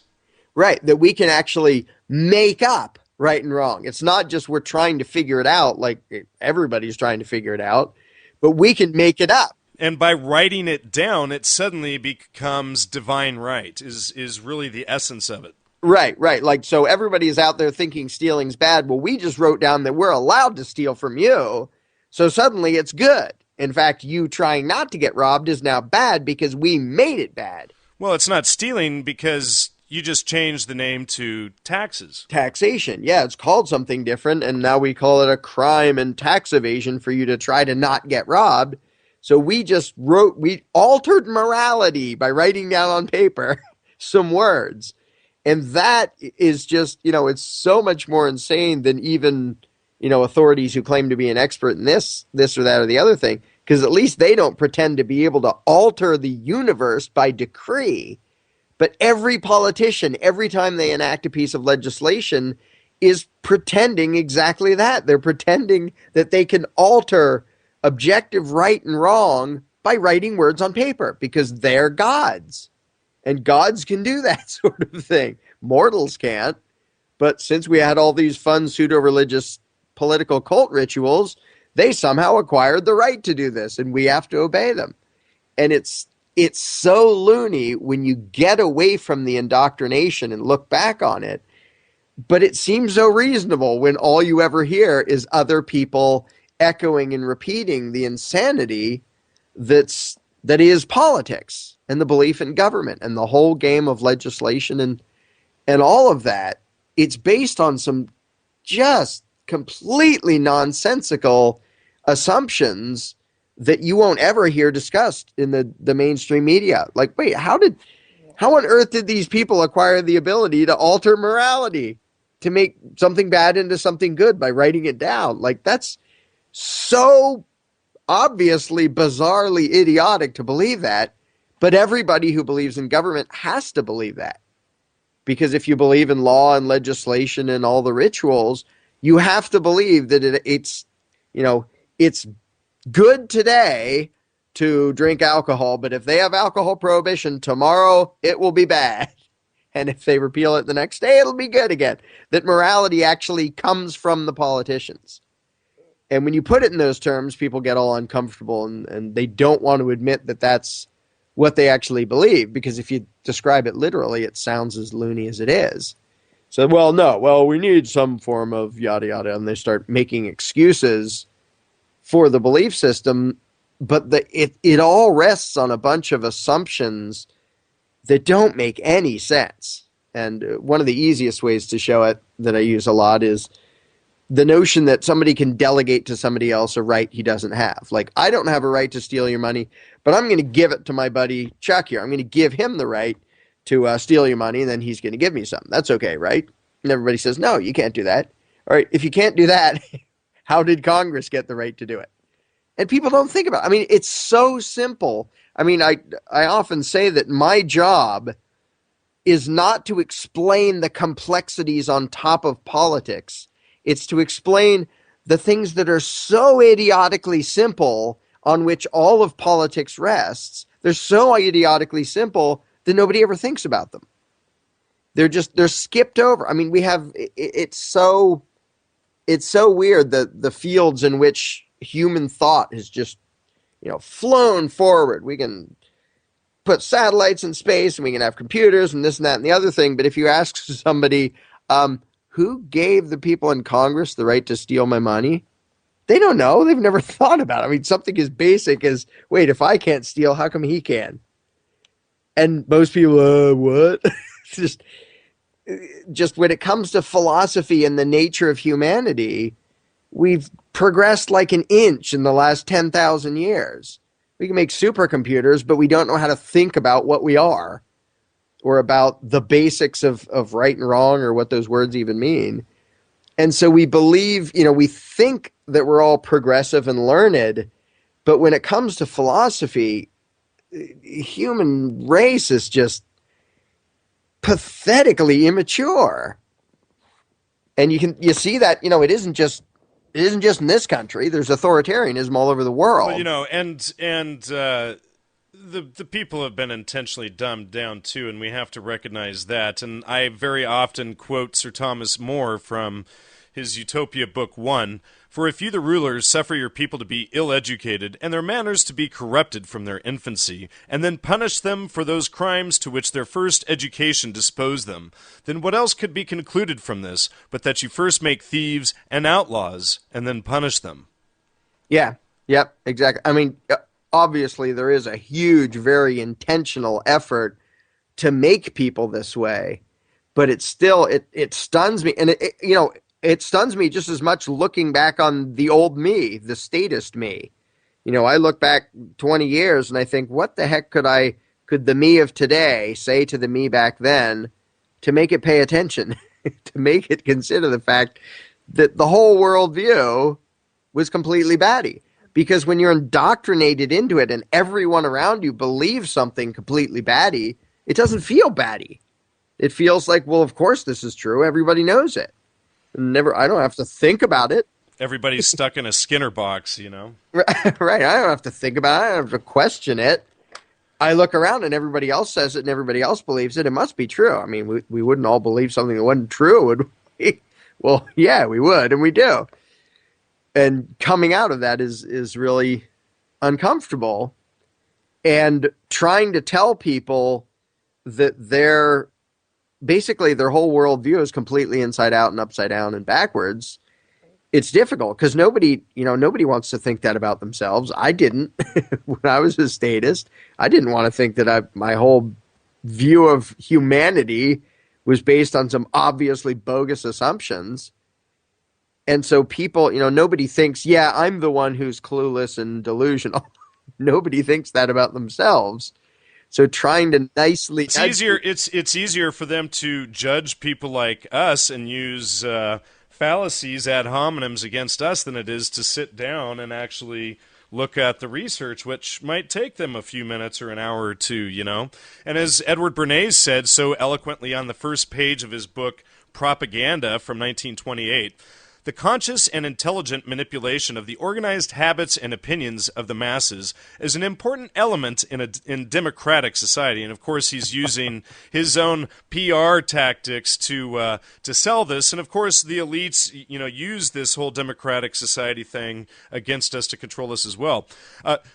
Those who manipulate this unseen mechanism of society constitute an invisible government, which is the true ruling power of our society. We are governed, our minds molded, our tastes formed, our ideas suggested, largely by men we have never heard of. This is a logical result of the way in which our democratic society is organized. In almost every act of our daily lives, whether in the sphere of politics or business, in our social conduct or our ethical thinking, we are dominated by the relatively small number of persons who understand the mental processes and social patterns of the masses. It is they who pull the wires which control the public mind. Yeah, and the thing is, it's what's so frustrating is you have all these puppets out there and they think they're thinking for themselves. They can't see the strings. No, I'm independent, and what I believe I've thought out very carefully, and I know it's rational and logical, and they don't know that they're just being completely played like puppets. And exactly. And I didn't know that. And if anybody said I would say, no, what are you talking about? I know what's going on. I started realizing the idea about 2 years ago, but of course when we met out in Philadelphia, that was, and hearing your lecture, sitting out in the audience, I was like, well, yeah, duh, and you did such a good job on the dialectic, which I named the last interview with you on, but, you made it so clear in your lecture up there about, the aliens and the Indian tribe or whatever out, throwing people in the volcano and stuff. So it's it seems clear and obvious to me, and it always saddens me to hear people attack these ideas and not use critical thinking even when they hear about it. Oh, that's absurd. I'm sure you get all kinds of ad hominem attacks against you rather than people hearing your message. Yeah. And the way I sum it up is, most of what I do, most of the discussions I'm involved in boil down to, I tell somebody you should be free, and they tell me, no, I shouldn't. And that's all it is. And it's so frustrating that it's not like I'm telling them you should serve me and they're resisting. I'm telling them you shouldn't serve me. You should serve yourself. You should follow your own conscience and be in charge of your own life and act like you own yourself. And some people just react really violently and viciously to me telling them, I think you should be left alone so you can do what you want. You can spend your own money. You can run your own life. If you attack somebody else, they have the right to defend themselves. But short of doing that, you should be in charge of your life. And people get so just infuriated at the idea of human beings being free. And it's so sad. Because it's not like I'm telling them to, go get their heads chopped off or something. I'm telling them you own yourself. Nobody has the right to take your money and boss you around. And they hate hearing that message. And that's just, that really is the saddest thing to me, that those of us out there trying to tell people you should be in charge of you. Well, this is why the 7 liberating arts of the trivium and quadrivium are so important, because that's why they are the 7 liberal or liberating arts. It's what they taught those who ruled us, to keep them in control of us, and we were taught the servile and the mechanical arts, and there was a reason for that. So, that's why it's so important for people to grasp, which my show and Richard Grove's show and even Bob Tuskin and Mark Passio are so adamant about, is teaching the trivium to people so that they really grasp how the mind control system is used against them, and they can see through it by understanding the fallacies like ad verecundiam and things like that. So, it's an important issue. Why don't we talk about, for a little bit here, police and authority? Yeah, a big part of my book, The Most Dangerous Superstition, goes through the effects of the belief in authority on the enforcers, the guys with badges, and soldiers as well. How it's perfectly reasonable and to be expected that when you give somebody a badge and you tell them, it's your job to enforce the will of the politicians, to enforce the law, and you aren't personally responsible for doing this. When you go out there and you take someone hostage because they had a leaf or because they, gambled or did some other thing that didn't have any victim, when you go do that, you're not being you. You're not you, the cop, you're not being a human being. You're not responsible for what you're doing. You are an agent of the thing called authority. And as such, the rules of human morality don't apply to you. You're allowed to go cage people for doing things that didn't hurt anybody. You're allowed to boss people around and search them and take their money, even though they didn't take anybody else's money. They didn't hurt anybody else, because this is law. And you can see the delusion that it totally intentionally creates in the minds of the enforcers. And again, as much as, I bash cops as much as anybody for being cowardly thugs, but they're also victims. They started out as human beings. They're also victims of the cult of authority because it makes them into stupid monsters. And it's like the master thing. If you can convince somebody that they have the right to forcibly dominate everyone around them, what kind of person do you think that's going to make them into? And I know a bunch of cops, mostly retired now, who will openly say, I had to quit because the job was making me into a monster.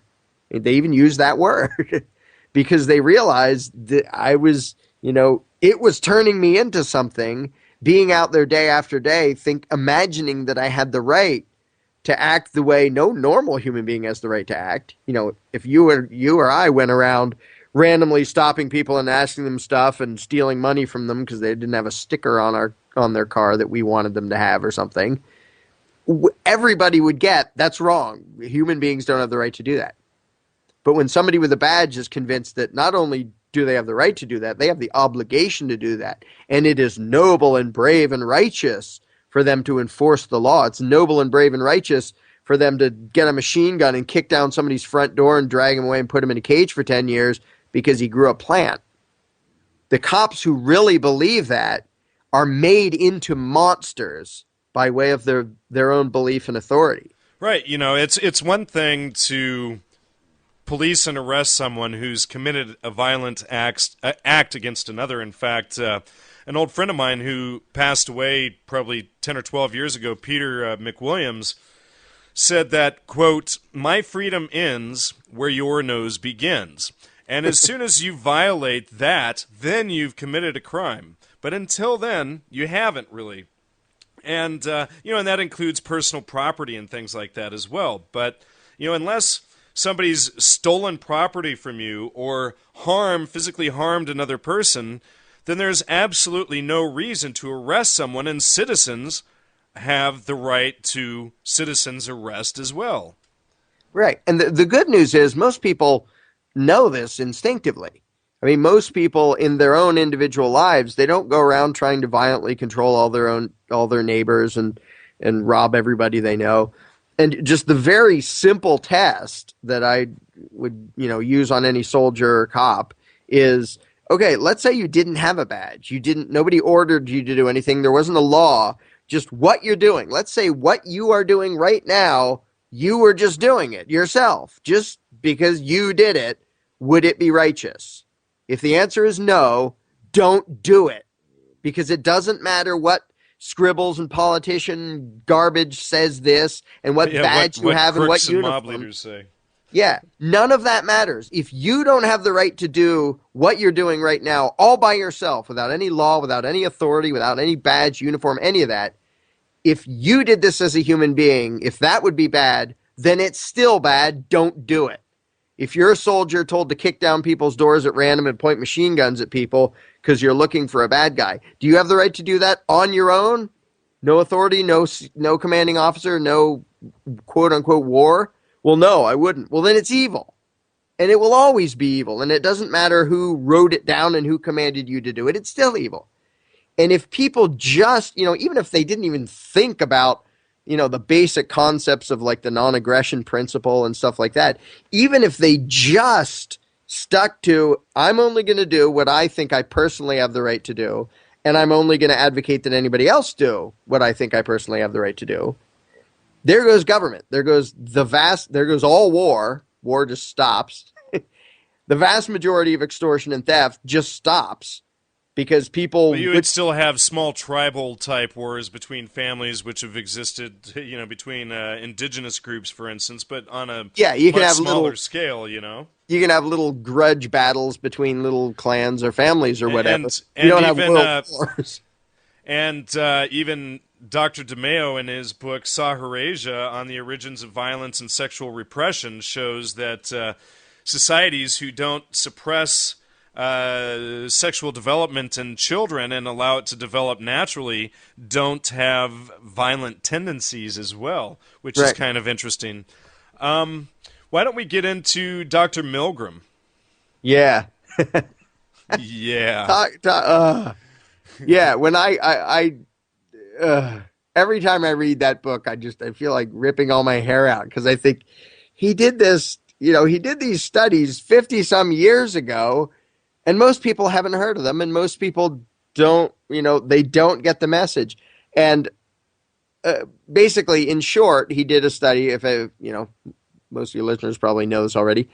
Dr. Milgram did a study basically to see to what extent the average person would inflict pain or death on a complete stranger just because a perceived authority figure told him to.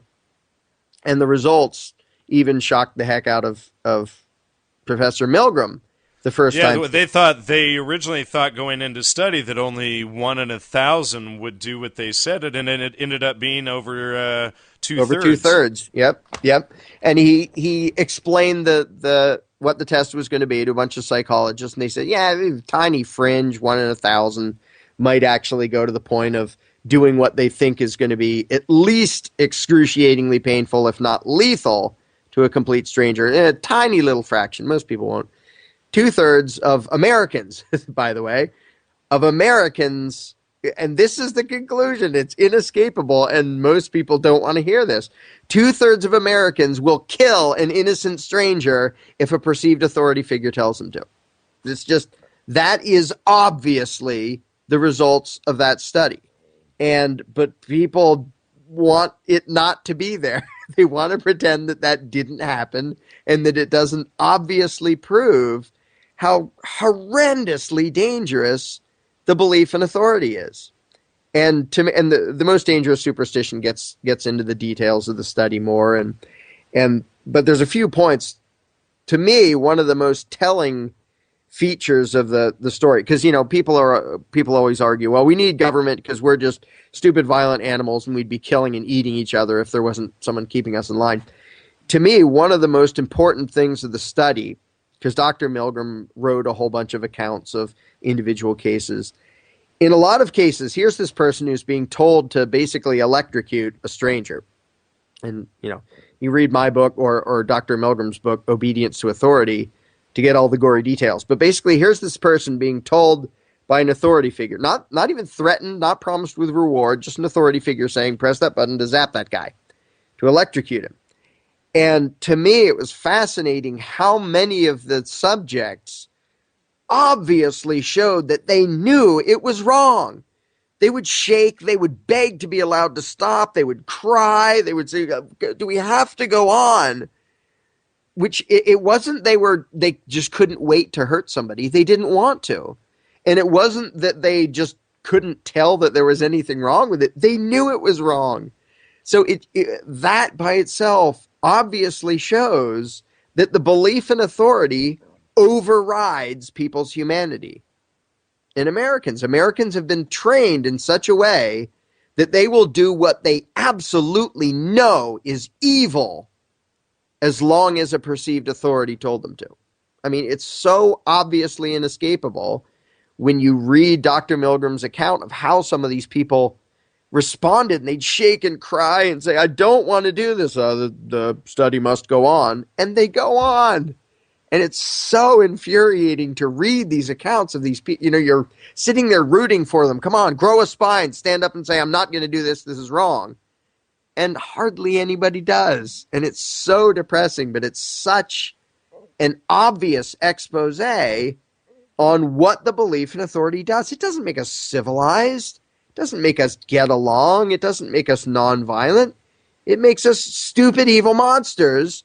The second an authority figure tells us to be stupid, evil monsters.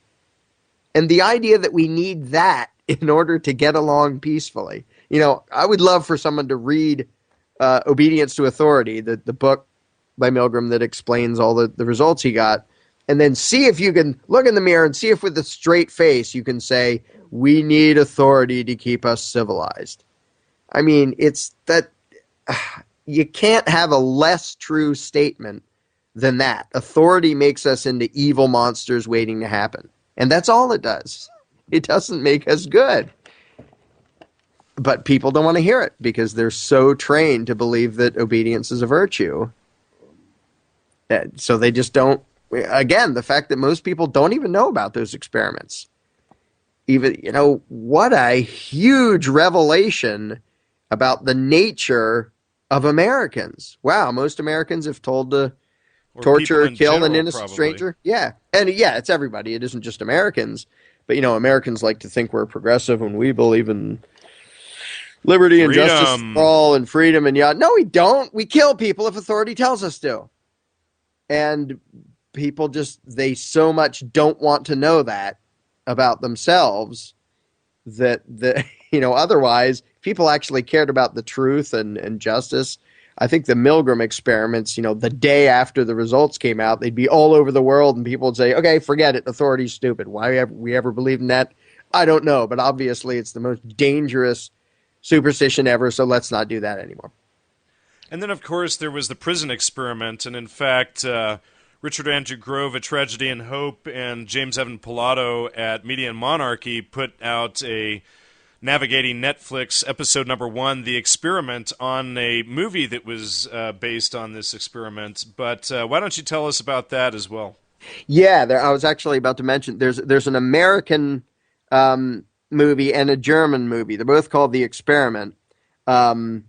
They're made by two different people, but they're both about the Stanford prison experiment. Sure, and I think I've seen both of those. But yeah, they're both great. I think the German one is just a tad better, just because every character is so believable, which makes it so creepy.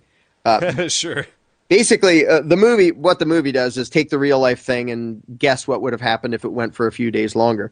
The real thing at Stanford was they did a prison experiment. They took students and said, okay, you guys are going to be the guards and you guys are going to be the inmates. And well, we just kind of want to see what happens, psychologically speaking. And it was terminated. I think it was supposed to go for a week, maybe 2, and it was terminated in less than a week because the guards turned into these sadistic, evil monsters. And even some of the inmates started to believe that they were supposed to be prisoners. And this is, you know, they all knew it was a game. They all knew they were pretending.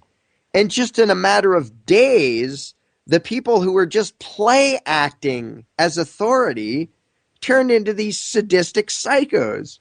And I was actually just reading about this recently. A thing I didn't know before is that it stopped when the professor's girlfriend came to visit the experiment. She said, "What the heck are you doing?" And that's why he stopped it. Because, oh yeah, I guess this is pretty messed up. Because they were basically torturing each other. Now, there were limits on what they were allowed to do. They weren't supposed to physically hit or injure the inmates. But you could just very quickly see exactly what I was saying before. If you convince someone they have a right to dominate somebody else, they're not going to be nice to them. As soon as they believe that that's morally justified, even righteous, they're going to act like monsters. And I think that both the German and the American movies called The Experiment really, they basically show, well, what would have happened if it had continued for a couple more days, if they hadn't stopped it. And what I love about the German version especially, they're both great, and I watched them both in a row, too, even though they're based on the same thing and the plots are very similar. I think they're both totally worth watching, even if you watch them both in a row. But what I loved about the German one is every character there was completely believable. You know, these people didn't start as malicious psychos. The guards started as completely believable characters, and they're just, okay, we sort of have to keep order, and we have to enforce the rules, and how are we going to do that? And it shows so clearly that, you know, if you open a history book and see all the nasty things that happened, it's not because, well, for some reason Germany happened to have 1 million completely evil people in it. No, they had lots and lots of completely normal people who had been taught to believe authority. They were all trained. Guess where the Prussian education came from? Russia. And then you get 1 or 2 people in power and say, oh, guess what? We're the authority. And voila, you have mass murder. And the Stanford and the Milgram experiment show that it would happen here just like it happens anywhere else because of the belief in authority. If you actually convince someone that they are authority, meaning they have the right to rule somebody else, they're going to treat the other people like slaves because you just convinced them that they are slaves. And to expect people to act humanly or humanely or both when they've been convinced that they have the right to forcibly dominate somebody else is just loony. And to think that that's what makes us civilized, you know, we're taught the lie that government is what enables civilized society. It's how we can get along non-violently. It's like saying I'm healthy because I drink cyanide every day. Like, government, by definition, is the introduction of lots of violence and threats of violence into society. It's by definition, it's the opposite of civilization. What do you say to someone who thinks that voting is the only way to uphold your rights and to make a voice and a statement? That's actually that's matches perfectly a later part of the book of the effect of the belief in authority on the spectators and the advocates, like people who vote and say, well, we're going to go vote in this guy who's going to, you know, give us more freedom and this and that and the other thing. And if you still think voting is your voice, then you still think, again, like I was saying before, not to be a broken record, then you still think your only power is to beg the masters to please be nice to you. Like, we're going to elect this other master who's going to get in and tell us we can keep more of what we earn. It's still, you know, you're actually reinforcing and legitimizing the slave mindset because you're saying, oh, of course they have the right to steal our money. We just want a slave master who's not going to quite whip us as hard. You know, there's a fundamental gigantic difference between saying, I want to be owned by somebody who doesn't whip me as hard, and saying, I'm not owned by anybody. I own myself. Are you sure that if you don't go and vote for these people, that you're not just being lazy and sitting on the couch, being inactive and you know, letting other people run your lives? Right, because people, you know, if you don't vote, you can't complain.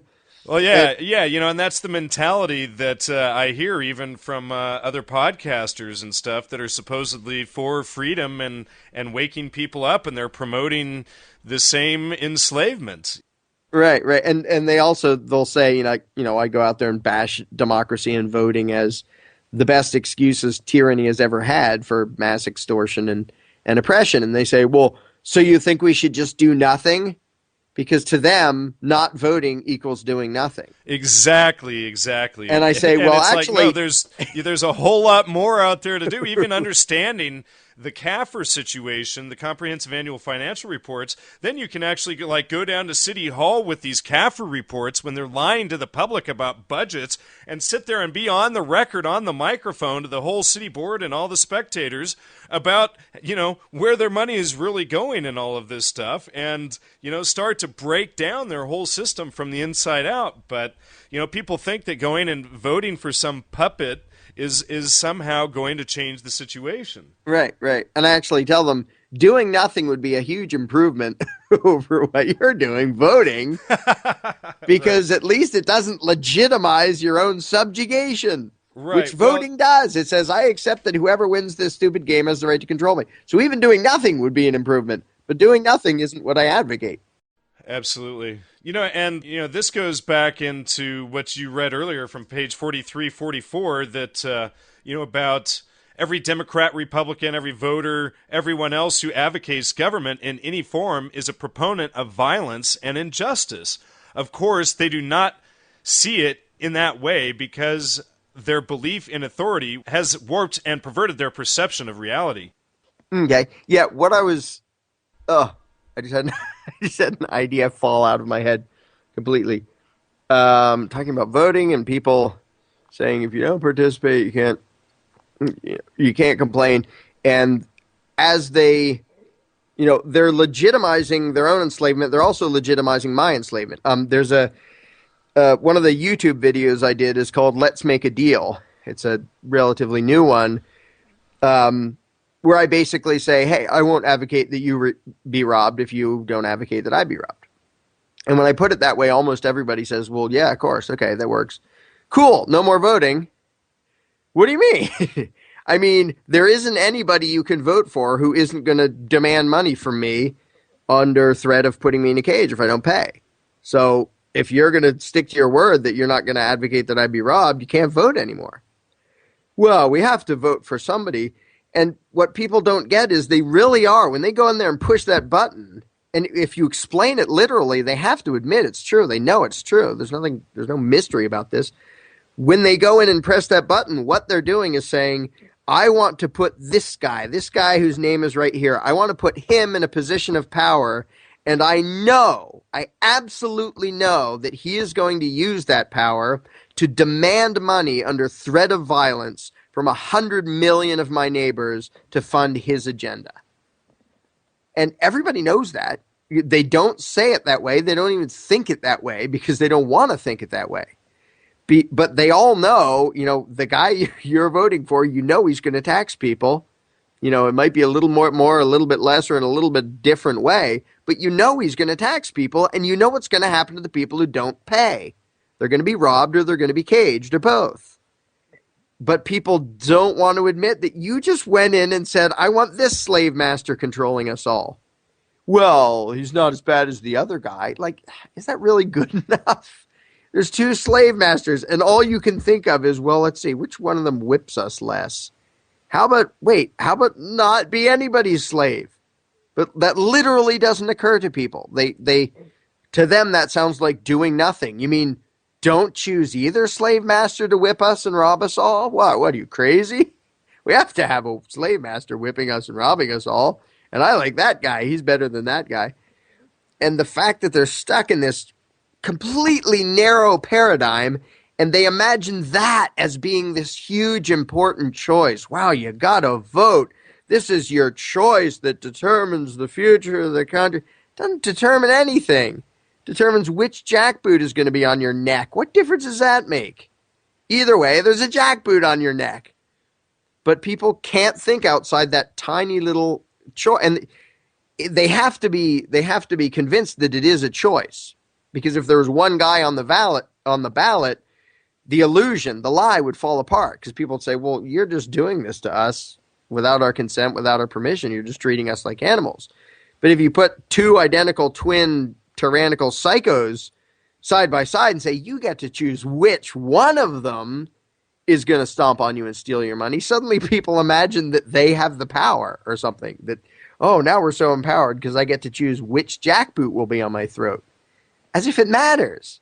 But the tyrants know they have to give the illusion of choice and power to the people, or the people will just say, yeah, we're not putting up with this anymore. This is insane. We're not your property.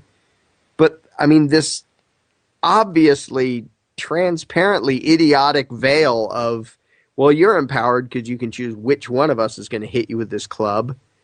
That works, and people worship democracy as this great, this is our voice, and no, it isn't. It's just you saying, yay, I'm a slave. And if you tell people, yeah, stop doing that, stop agreeing that you're a slave, they'd say, well, you want us to do nothing? Because they literally cannot imagine owning themselves.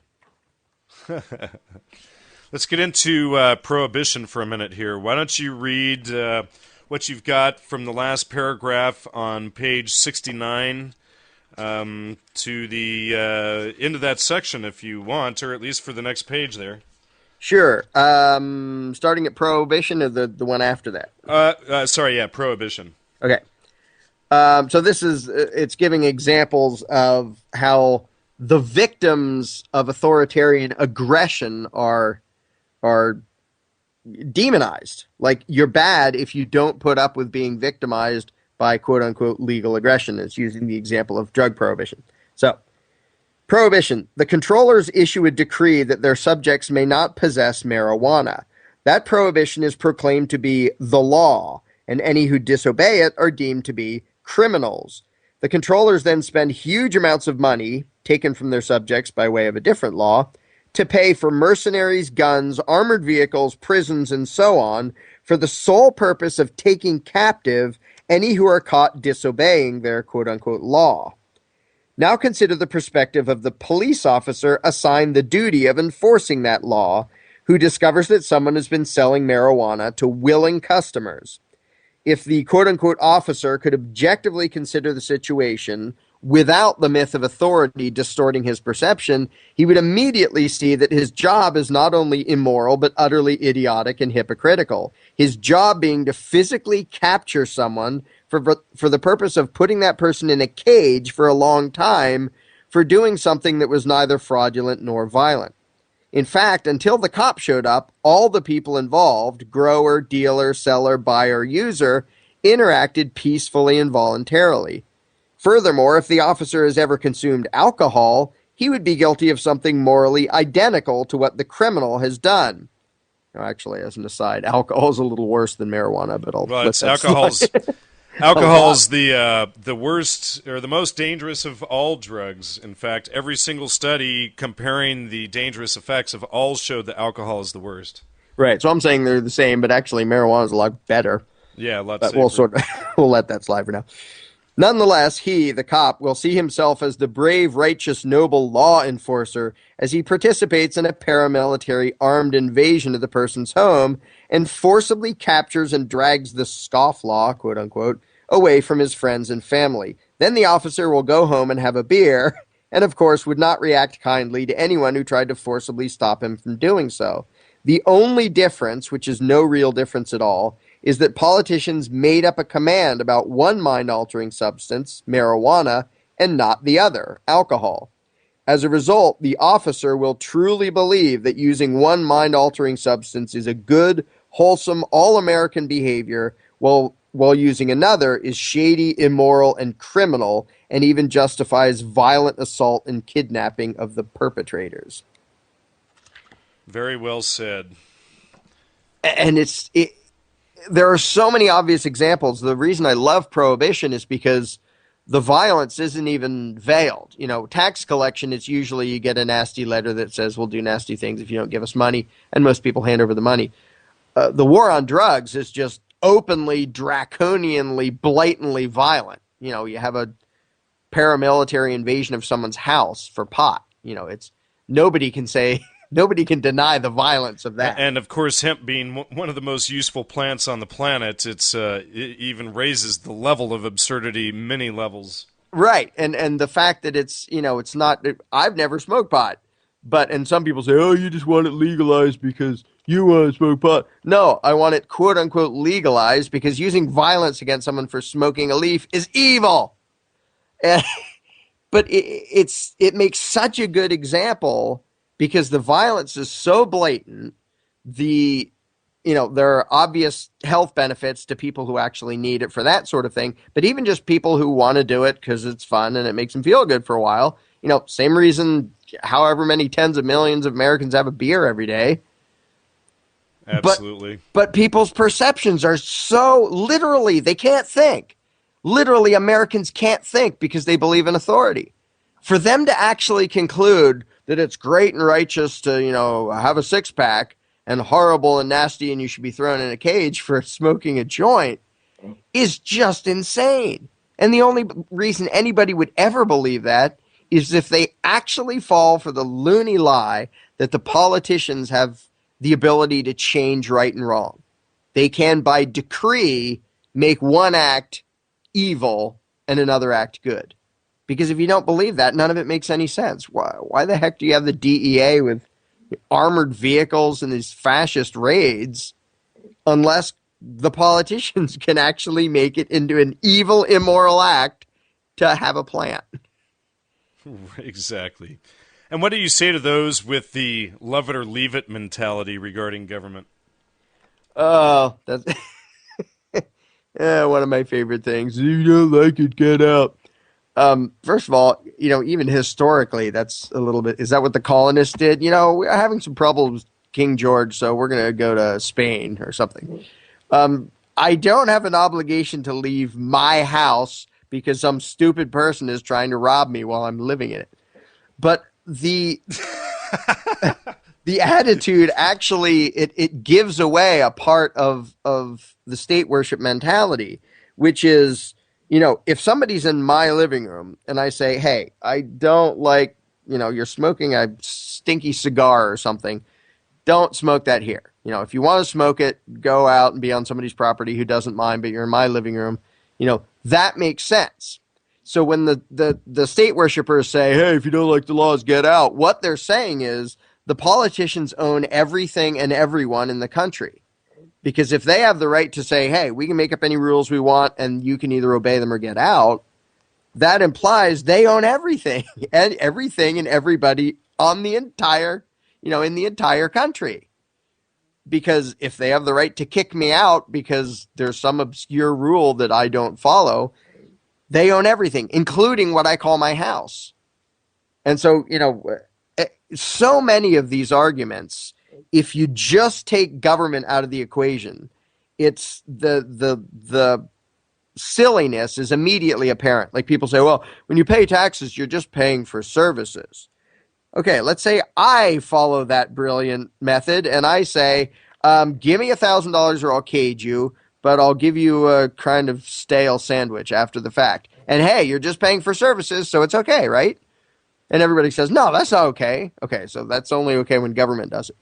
Well, no, you agreed to it by being here. All right, so let's try that. I hereby declare that by living in your own house, you agree to give me half of your paycheck. Now, you didn't really agree, but you didn't have to. I just decided that by living there, you agreed to it. Well, no, you can't do that. And the love it or leave it is, okay, I'm making up that as long as you live in your house, you have to give me $100 a day. And if you don't like my rules, all you have to do is leave your house. Just get out. And nobody accepts that as a rational argument. So all of these bogus statist excuses, everybody recognizes that they don't apply in everyday life. I can't just rob you and then give you something, whatever, I steal as much as I want and give you whatever I want. And that's the same as you paying for services. No, it's not. And when people try to use that to justify government, it doesn't make any more sense. They really are just fishing for some little shred of rationality that they hope will back up their completely irrational cult belief in government. And they never work. They never, the arguments never stand up to any amount of reason. But they desperately want there to be some sane basis for what they've always believed. So they make up these excuses that don't actually make any sense. Like, oh, if you don't want to, eat, your choices are leave the entire country or blindly obey whatever the politicians want to make up on any given day.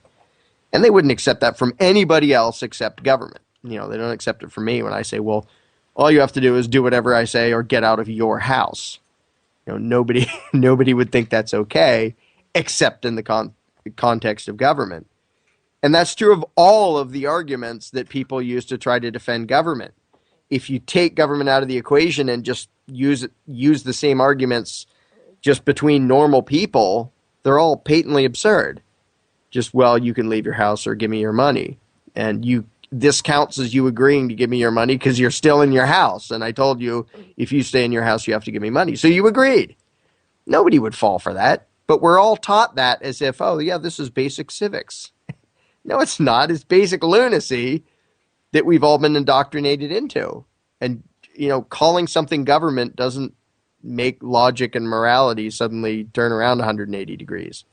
If it doesn't make sense between two people, it still doesn't make sense even if you call one of the people government.